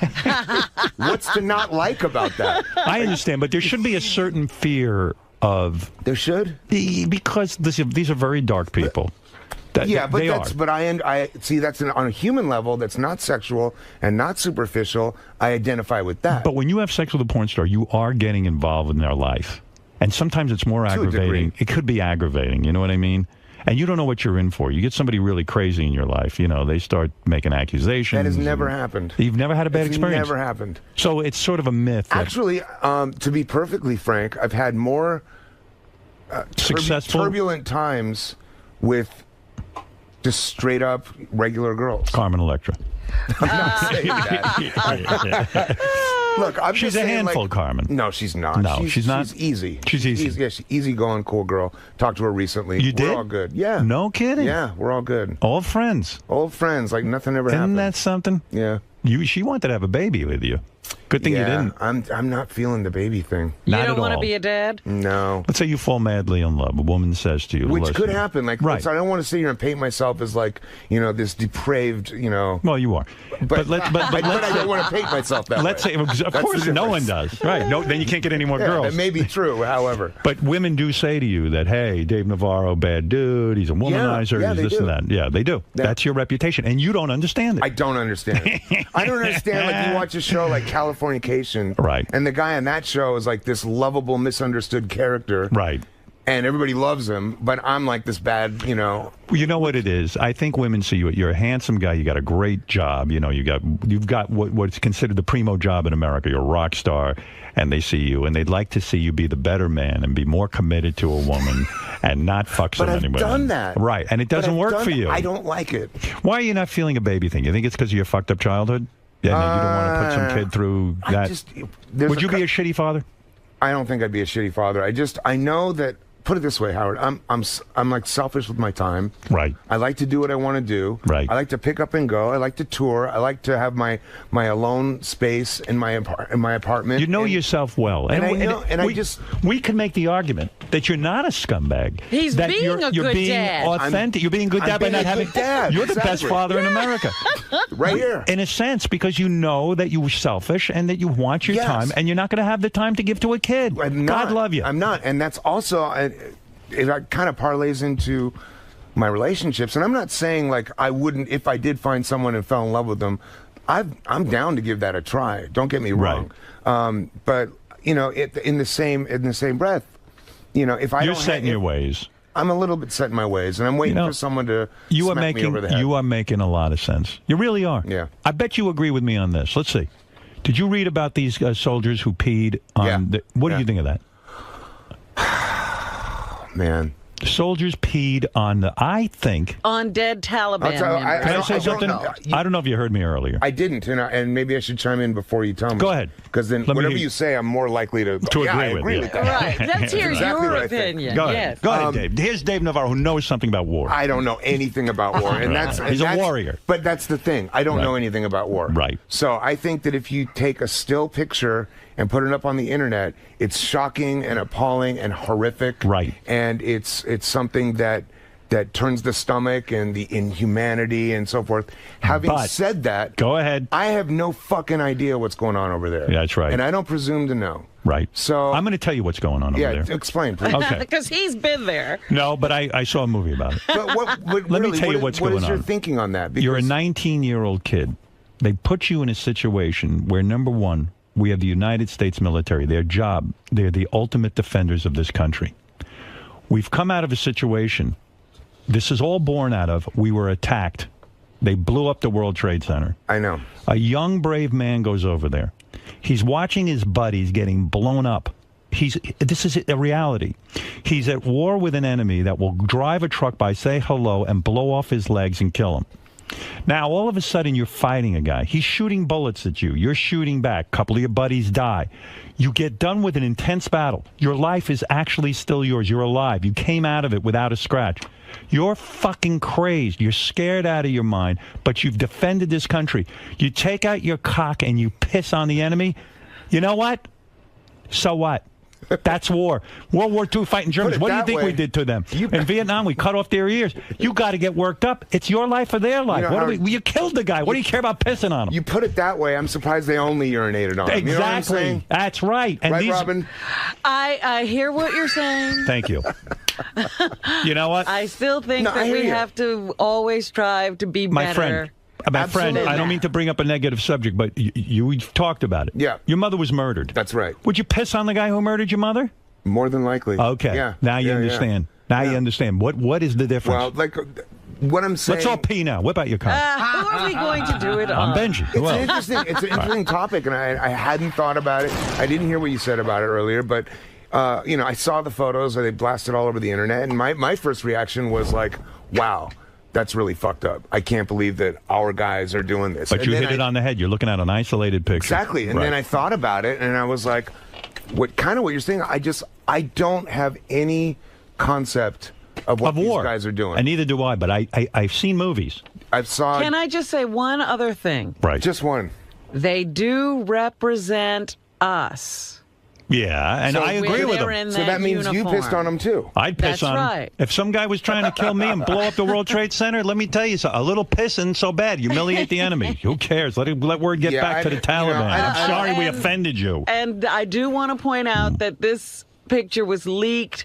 They didn't do this in a public way where it would have, if it was meant to send a message, they weren't sending a message because they didn't plan for it to come out. Word gets out. Personal files, Robin. Yeah, right. Word gets out, Robin. Well, listen, these guys got to get jacked up. I'm sorry. It's war. It's war. I understand. You know, and it's ugly, but you know what? Thank God bless these guys. You want to punish them? Give them 50 sit-ups and 100 push-ups, like in the fucking army movies. There you go. You know what I mean? Don't put these guys in jail. I mean, they're young guys. I'm not even discussing the punishment. If I was over there with those guys, I'd let a bull fuck their corpse. What do you think of that? Come on, Dave. Let's go right now. You and me and Liz. I'm sitting here trying to figure out what kind of man you are. I told you what kind of man I am. I'm nuts. By listening to this opinion. The military won't let me join. They think I'm too violent. You're crazy. You got to be a violent warrior. Come on. But I do, again, wonder what that does to you and what you come back to life Makes me feel good. I don't know that you come back to life as anything. That's the other thing. You don't. Anything? I don't think you do. Dave knows. I don't think you do. Dave's very spiritual. What do you mean by that? Dave says you die and you don't go anywhere. Yeah, I don't. No. I'm not talking about come back to life in another planet. I'm talking about coming back to your home, your family. Well, I mean, these guys. Don't come home. These guys are. These guys are warriors. Arguably going to have to go through some serious, When you come home, you don't piss on anybody. That's all. Well, it's hard to stop once you start. How would you feel if you were Miss Perlman, whose husband's head was chopped off, and all that family had to go through? I mean, you're only painting one side of the picture. You don't know what any soldier is feeling out in the field like Yeah, that. Robin. What they have to go through. Marion, I do understand. I do know. And I still say that we have to be better than the mongrels that we're fighting. Every time we're better. Don't call them mongrels, Robin. That's you terrible. don't pee on They're great nice people. They You just want to don't- kill us. No, you don't pee on great people. Right. Every time we get better, we get knocked down. Oh, you're giving me a headache. Marion from Brooklyn. She's got such a. All right, let me talk. Shift gears here. Go for a ahead. minute, Shift if you gears. could. Yeah. So let's talk about something we know about. You're doing this big show now. America's Got Talent. America have spoken. Now, how do you feel about it? I mean, are you excited? How do I feel about it? I did it because I'm excited. I wanted to try something. Started doing it. You're a good guy to talk about this with, because I used to watch you every week. Yeah. You were a judge on Rockstar Supernova. That's right. And you had to sit there and criticize other musicians. Yeah. Which is probably not easy for you because you're a musician. Awful. But if I was on a show where I had to criticize disc jockeys, I'd have no problem. I would tell them because I would try to help them. Yeah. Well, no, the idea was to try and help these guys. No doubt about that. I'm just like, are you ready for like what you're stepping into? Like, what do you mean? Like your life's going to change, man. It's going to change. In what way would it change? For me, it was negative experience for you. It was good and bad. I mean, there were some good things to it. Was the bad that because you're a rock star, you have a certain credibility, and people would probably say to you, "Hey, man, there was a you've little sold of that. out." There was a little of that, and I'm sure that you're going to have some fans. That I get some of that. They're not going to dig the fact that they have you in the medium that they want you, right? You know, and then now you're piss on them. Now you've represented for so many years like this alternative way of thinking and honesty and freedom or whatever you guys stand for here. humor, comedy, and then now the housewife across America also now has access. Well, America's Got Talent just sent me a videotape. Housewives hate me. Like, they sent me a tape of like these women go, "Pat Howard says filthy." I mean, and you know what's going to happen? The ratings are going to go through the roof. I don't know whether the rating. I'll tell you the truth, Dave. I do know they're going to go through the roof because people can't wait to tune in and hate you. I don't. I put very little thought into this. I'll tell you what my thought was. I know you. I can tell you did. No, let me tell you, because I sense that you're thinking, "Gee, maybe I should have been thought through." I'm about here to talk about another show. I'm doing the same thing. So okay, so let me tell you. Let me tell you how I looked at it. Yeah, I'm a fan of America's Got Talent. My agent called me up, and I trust him. He said to me, "Listen, I tell you about everything that comes in, but this show, America's Got Talent, called." I went, "Oh, I watched that show. I love it. I love that kind of television." Yeah. They want you to be a judge. I go, "I'm intrigued." He goes, "Really?" I turned it down. I didn't think it would be something you'd be interested in. I said, I would at least listen to them because I loved it. I'm sitting at home judging it. Why shouldn't I go on there and judge it? I didn't think about, well, someone will say I'm selling out or my image. Well, that's true. I worried about my time. You know, I wanted to figure out how much time it took. It turns out they lied to me. And it you takes were more genuinely time. interested.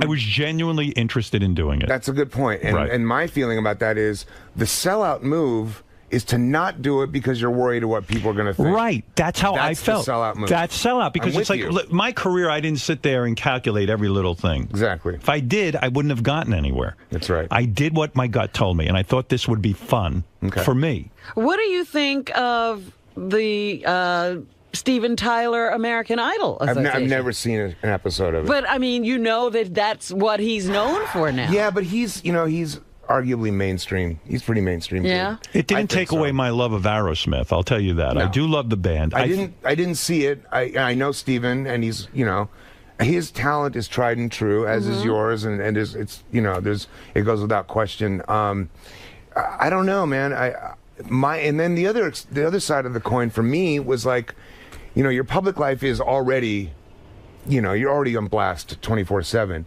Now you're going to deal with people coming up to you at the airport screaming about why you let the guy who's beating the spoons go home. I got to tell you. You know what I mean? And like people who disagree with your opinion. I smile because all of a sudden I went, geez, what the hell did I get myself into? I'm telling you, dude. In a way, I am nervous about it from that aspect. Yeah, in other words, like maybe it was stupid. You know what I mean? I don't know. People are tap dancing for you in the street. Listen, I committed to the thing for a year. Wow. It's 1 year. Yeah, that's not bad. One season. No. I'm going to do it. I'm going to try and have a good attitude, but they better not go till fucking 1 in the morning with these tapings, because I'll walk. They think that Piers Morgan was a diva. You wait till you see me at 1 in the morning. That's the other thing. I'll kill myself. It's an all-day affair. All right. I said to them, I'll start at 11. I said to them, can you start at 5 in the morning? And they were like, sure. Yeah, no problem. Whatever he wants. But, okay. I'm committed to trying it and seeing how it goes. Yeah. It seemed funny to me to see Howard Stern. I detached myself from me. I go, Howard Stern, to see my mug on network show is fucking crazy. Yeah, I'm not talking about like the show being a bad idea or you doing it. I think that's going to be great television. I think it'll be great. And you're certainly someone who's going to say what he thinks. I have an opinion. Right. And that's going to be great to watch. I'm just talking about all the stuff that goes along with it. You might be right. If you're into that. You might be right. I don't know. I've never experienced that before. I mean, I've certainly experienced a lot in my career, but being on a network television show, I don't know what's going to happen. I'm going to go there with a good attitude. If somebody performs, I'll say, you're talented or you're not. And tell them to get the fuck off the stage. Because here's the difference. Here's the difference. Like, you have the people who love you no matter what, right? And then you have the people, the weird, like, secular groups and, like, religious right that hate you. Right. Because they're fucking out of their minds. Right.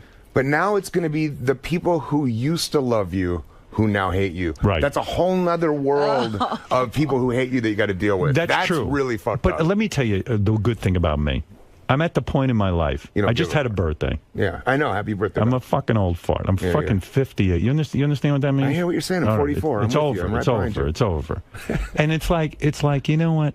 Now's the time to do whatever I want. Yeah. No, and you know what? I'm going to try it. I think and there is going to be shit. So already I was in some tabloids and all kinds of crap. I mean, what am I going to tell you? Oh, yeah. I mean, now you're going to be... it's People Magazine and Us and In Touch and all this stuff, like that you kind of stay clear of for the most part. When you did the show, now they didn't dress you, did they? No, you just have wardrobe. You pick out what you want or wear your own thing. Yeah, I'm going today. I'm going to shop for my own clothes. Good. And I got a game plan with this. Yeah. You know, I'm not like you. I don't have the rock and roll clothes, but I think about what I should look like on TV. Yeah. My game plan, I got to go over to a store today. First of all, I've put on 10 pounds. You know what? I really think you should adopt Dave's look. That would be Dave, scary why don't you dress on now? America's Got Talent. Right. You're going to head over to H&M today and take a look No, at I'm going over to a guy, and my game plan is I just want to put on a suit. Listen to this. This way I don't have to think about anything. I like where you're going with this. I'll put on a shirt, a little jewelry, the whole thing. You know? Yeah. I mean, you're a guy. I see you put time into your outfits. Yeah. I see what's going on. Accessorize a little bit. It's a little girly, but why not? I'm like you. I care. It draws the women in. That's right. That's the whole idea. I love this thing. Yeah. Right. You know how to do it. I know what I'm doing. So I'm going to go in there because I don't want to put extra energy into shopping and worrying about that kind of shit. Yeah. I can't stand it. I'm not that kind of guy. No. So, all right, I'm trying to make it as palatable as possible. They're going to fly me in a private jet to these shows. Yeah. That ain't bad. It's not bad so at all. I can be on my iPad and relax when I go there. They put me up in a nice hotel. I already picked out the hotels I'm going to. Yeah, but you'll only be there for 5 hours. Okay, granted. But all right, I'm going to try and make it pleasant. Then they're going to fly me back, and then they move. Are you trying to talk me into thinking this is a good idea? Yes, because I could see you're really against this. No, I think it's going to be great. I'm going to watch. I've never seen. Put it this way. Right. They made a smart move here because I've never seen the show. I will watch the show. Now you'll watch it. Yeah. You'll give it a shot. Because But listen, I don't even know what they do on that show. Is it like? It's like vaudeville. They'll do anyone on. Yeah, just all of those sideshow kind of acts. How is that different from X Factor? It's the same thing. X Factor's just singers. I gotcha. This is they allow freaks in there too. Love it. You know, but that's fun. I like that's more me. So it's like Gong Show, but a little bit higher end. Yeah, higher end, yeah. Gotcha. And they're really looking for. My goal is to go there and find real talent and see.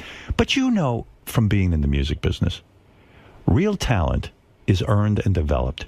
How many years did you spend in shitty clubs before you got any kind of fame? Yeah, we started in 1986 in like how old little were you then? vans. I don't know, like 17, 18. Okay, 17. Yeah. And how long were you sitting in your room practicing and pulling your puds? Since I was, the pud started. All right, how long were you practicing for? Okay, well, practice, that's a different story. I'd say from like 8 years old on. Right. In other words, to become a master musician, a professional, you're a professional musician. You started at 8. You probably put in how many? You probably put in your 10,000 hours of practice. Oh, easily. Yeah, easily. And then you go to clubs and you fail. Well, I don't know. I wouldn't say that. Yeah, but you don't. Yeah. You're not a success right away. For sure, absolutely. And you learn how to entertain crowds, and you learn how to write a song, and I mean, that's you know, people who go on these shows think instant success is going to happen. It's very rare. I know. It's very rare. It's true. It is true, and that has a lot to do with where the culture and society is now, and like. A lot of people just believe that being famous is going to solve everything for them. And it doesn't. And then when it doesn't, then they're really screwed. I would have thought marrying Carmen Electra solves everything for you, but it doesn't. You would think that, no. At the end of the day, it's, I can't imagine fucking her, though. It must be just phenomenal. How many guys get to fuck Carmen Electra? Don't answer that. No, we know of at least 2, 3. All right, let me rephrase Get my abacus out. Whoa. Abacus. Oh, easy. It's an Asian slang. Right? No, but I'm saying she's a spectacular beauty. The clothes come off, and oh my God, Maron, what must go on there? You know what? I to be honest with you, that's so far from my thinking. Like that was just a bullshit. She's really so is. many girls Come on, ago man. now. Yeah, she's. My theory is that she wasn't that great sexually. That, in other words, sometimes beautiful women kind of just are a disappointment. They're just used to guys chasing after them, right? And then they don't have to do any work, right? Is that kind of what happened? I'm not saying that's what happened, but I do know that theory. Sure sounds like you're implying it. Hey. But that's a disappointment. You'd rather sometimes be with a 7 as opposed to a 10. A 7 who works in bed. Well, a 7 could also be a nighttime 9. Right. And if you're on heroin, it could also be a daytime 5. Which is right. You know what I'm saying? Do you ever sometimes? Well, I'm just saying. All right, listen. Let me ask you about your new With show. the numbers, I'm confused. What I'm saying is, the darker it gets, the hotter they can become. And by the way, I was talking to Nick. I was listening to you talk to Nick Cannon and this whole thing. I couldn't be further away from being different from that guy. Right. If if there was a yin and yang symbol we would be polar opposites. How does that work? In other words, I'm the white one, he's the black one. Yeah, but he's got the kid. He's got the 2 kids. That ain't you. He's into like the romance and the love and wants to get married, that whole thing. Right. And he's shying away from, He gave up all that. Right. Yeah. For me, I'm going to get crucified for saying this, but I would have taken Kim Kardashian over Mariah Carey any day. You would have. Oh, yeah. Because you think she's dirtier. Yeah. And yeah, also probably. because that's got to be why. Because she probably also needs a little more than Mariah Carey, right? I don't know if needy sounds attractive. Did you ever fuck Kim Kardashian? No, that's the other thing. You would love it. I would, wouldn't I? Why don't you work still that? Single. Call her. Yeah. Pick up the phone. You could get her. It's not worth it. You could get her. Yeah. I was trying to get into that with Nick, but because he's on terrestrial radio... Well, and that was the interesting thing. You waited until it was on his show... Right. To ask the hard-hitting questions of the day. Did I? I didn't realize that. It was amazing. It was amazing. Yeah, we don't really even think that way. I wasn't even anymore. thinking I know, Yeah. but it totally flipped. I got to get a hold of that guy, and I'm sure I'll be able to now that I'm working with him. Yeah. And sit him down and really say to him, Dave Navarro made a good point. Kim Kardashian over Mariah Carey, and he says, what? See, the key is to be with Kim Kardashian and just play a Mariah Carey record. That's all the bases covered. Done. There you go. Well, talk to me about this show. You're doing a show about tattooing. I'm going to go get another. I want to get another tattoo. Every time I go, though, I'm so fucking paranoid with those needles and the dirty and the hepatitis C and the whole thing. That's not the deal anymore. No way? No. They open up new ones in front of you. But what about the ink? The ink is reused. No, it's not. They come out of little dropper bottles. They put them in little caps, and then when they're done with that cap, they just toss When's the last time you got tattooed? Oh, Friday the 13th. Is that true? Yeah. You just got one? Yeah, just one. You're not sick of the... your body's practically all covered. I don't think I'll ever get sick of it. You'd never get one on your face, though, right?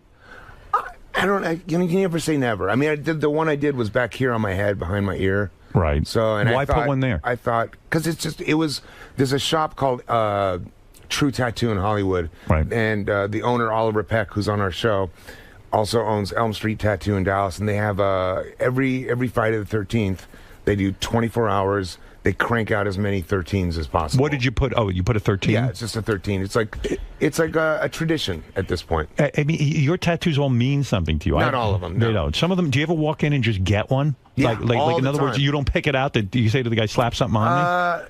No, that doesn't happen, but I'll have a vague idea, and then we'll just talk to the artist and get it together. But at this point, some of them mean stuff. Some of them I think just look good. I have some a of friend them are just commemorating moments, I have a close friend, believe it or not. I just have a close friend. That's all. I just want you to work that out. Great story, huh? Right. Good story? Who's that? No. I have a close friend, and it's funny. Whenever he sees a guy with a tattoo, and I have tattoos, not a lot like you, but I have them, he laughs. And he considers himself something of a man's man. He's just like, you know what? You guys are all fucking pussies. What do you need your art on your body? Yeah. You know what I mean? And maybe you're a little bored, and maybe you just need to go get a fucking life. Do you think it's mental illness? Completely. Do I think it's mental illness? Covering your body with pictures? You know what? In my case, probably more than likely. Right. You're completely covered. Sometimes I look at you and I go, there's a disturbing history on your arms. I'm not completely covered, but look, I like the art form. I've been doing this since I was for 26 years. Right. This is something that, and it's like, when you first get your first one, you're a young kid, and someone says, oh, that's a phase, and this and that phase is never worn off. In fact, all the things I was told were phases. Music, tattoos, girls, all the things that I was told I would, that would wear off, have never worn off. Do you think tattoos are a way of claiming your own body? In other words, I don't know, man. Is it the ultimate rebellion? You're trying to say to your mother or your father, hey, man, this is mine. I've heard that argument. I think that there's just, for every person, there's a whole different reason behind it. Does anything on you represent Carmen Electra? No. You don't have a Carmen? No. I did, but I covered it up. You did? Yeah. Why? It was really, it was a prime piece of real estate on my body, and it was just done badly. It was just... Was it also because when you make love to a woman, they see it and they read it? No. It was like, I had right in here in the center of my chest, I had a really poorly done... Heart? It was a CE. And it's cool, and I wouldn't have covered if it was awesome. What has Carmen been covered with? What is there? It's a Sacred Heart. A Sacred Heart. Yeah. You got rid of her and put the Sacred Heart on. It's still kind of...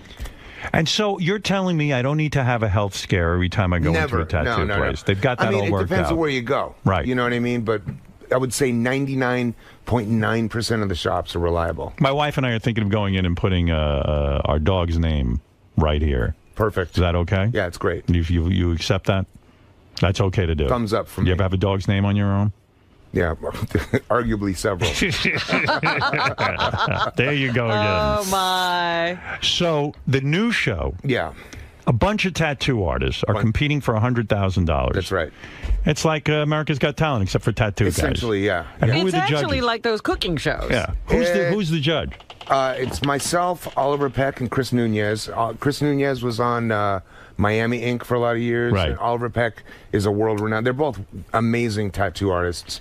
I'm more of a host, $100,000 would change a tattoo artist's life because those guys don't make a lot of bread, do they? A lot of money. They don't. And these guys, here's the other thing about this show is that, arguably some are better than others, but they're all pretty, they're established tattoo artists. We're not like trying to teach anyone or try and have anybody. They're basically here to win $100,000. It's the most dangerous art, though, in the world when you think about it. You're putting on some dude's body, and if you fuck it up, he'll kill you. Yeah, that's the other thing is that in order to execute the quote unquote challenges, you need people to tattoo. So people come shuffling in to get tattoos by an artist that they've never met. Right. So that's kind of they've upped the ante on that level. But it's it's fun, it's cool, and what network is it on? It's on Spike. Spike. Spike. I want to ask something. So does the person's reaction to their tattoo have something to do with the way they're judged?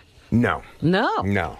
Because the artist, it's taken into account in terms of like what the client wanted versus what the client got. Mm-hmm. But apart from that, it's more about execution and really just how the artist worked with the client and got done with You on Twitter now? Oh, yeah. How many followers you got?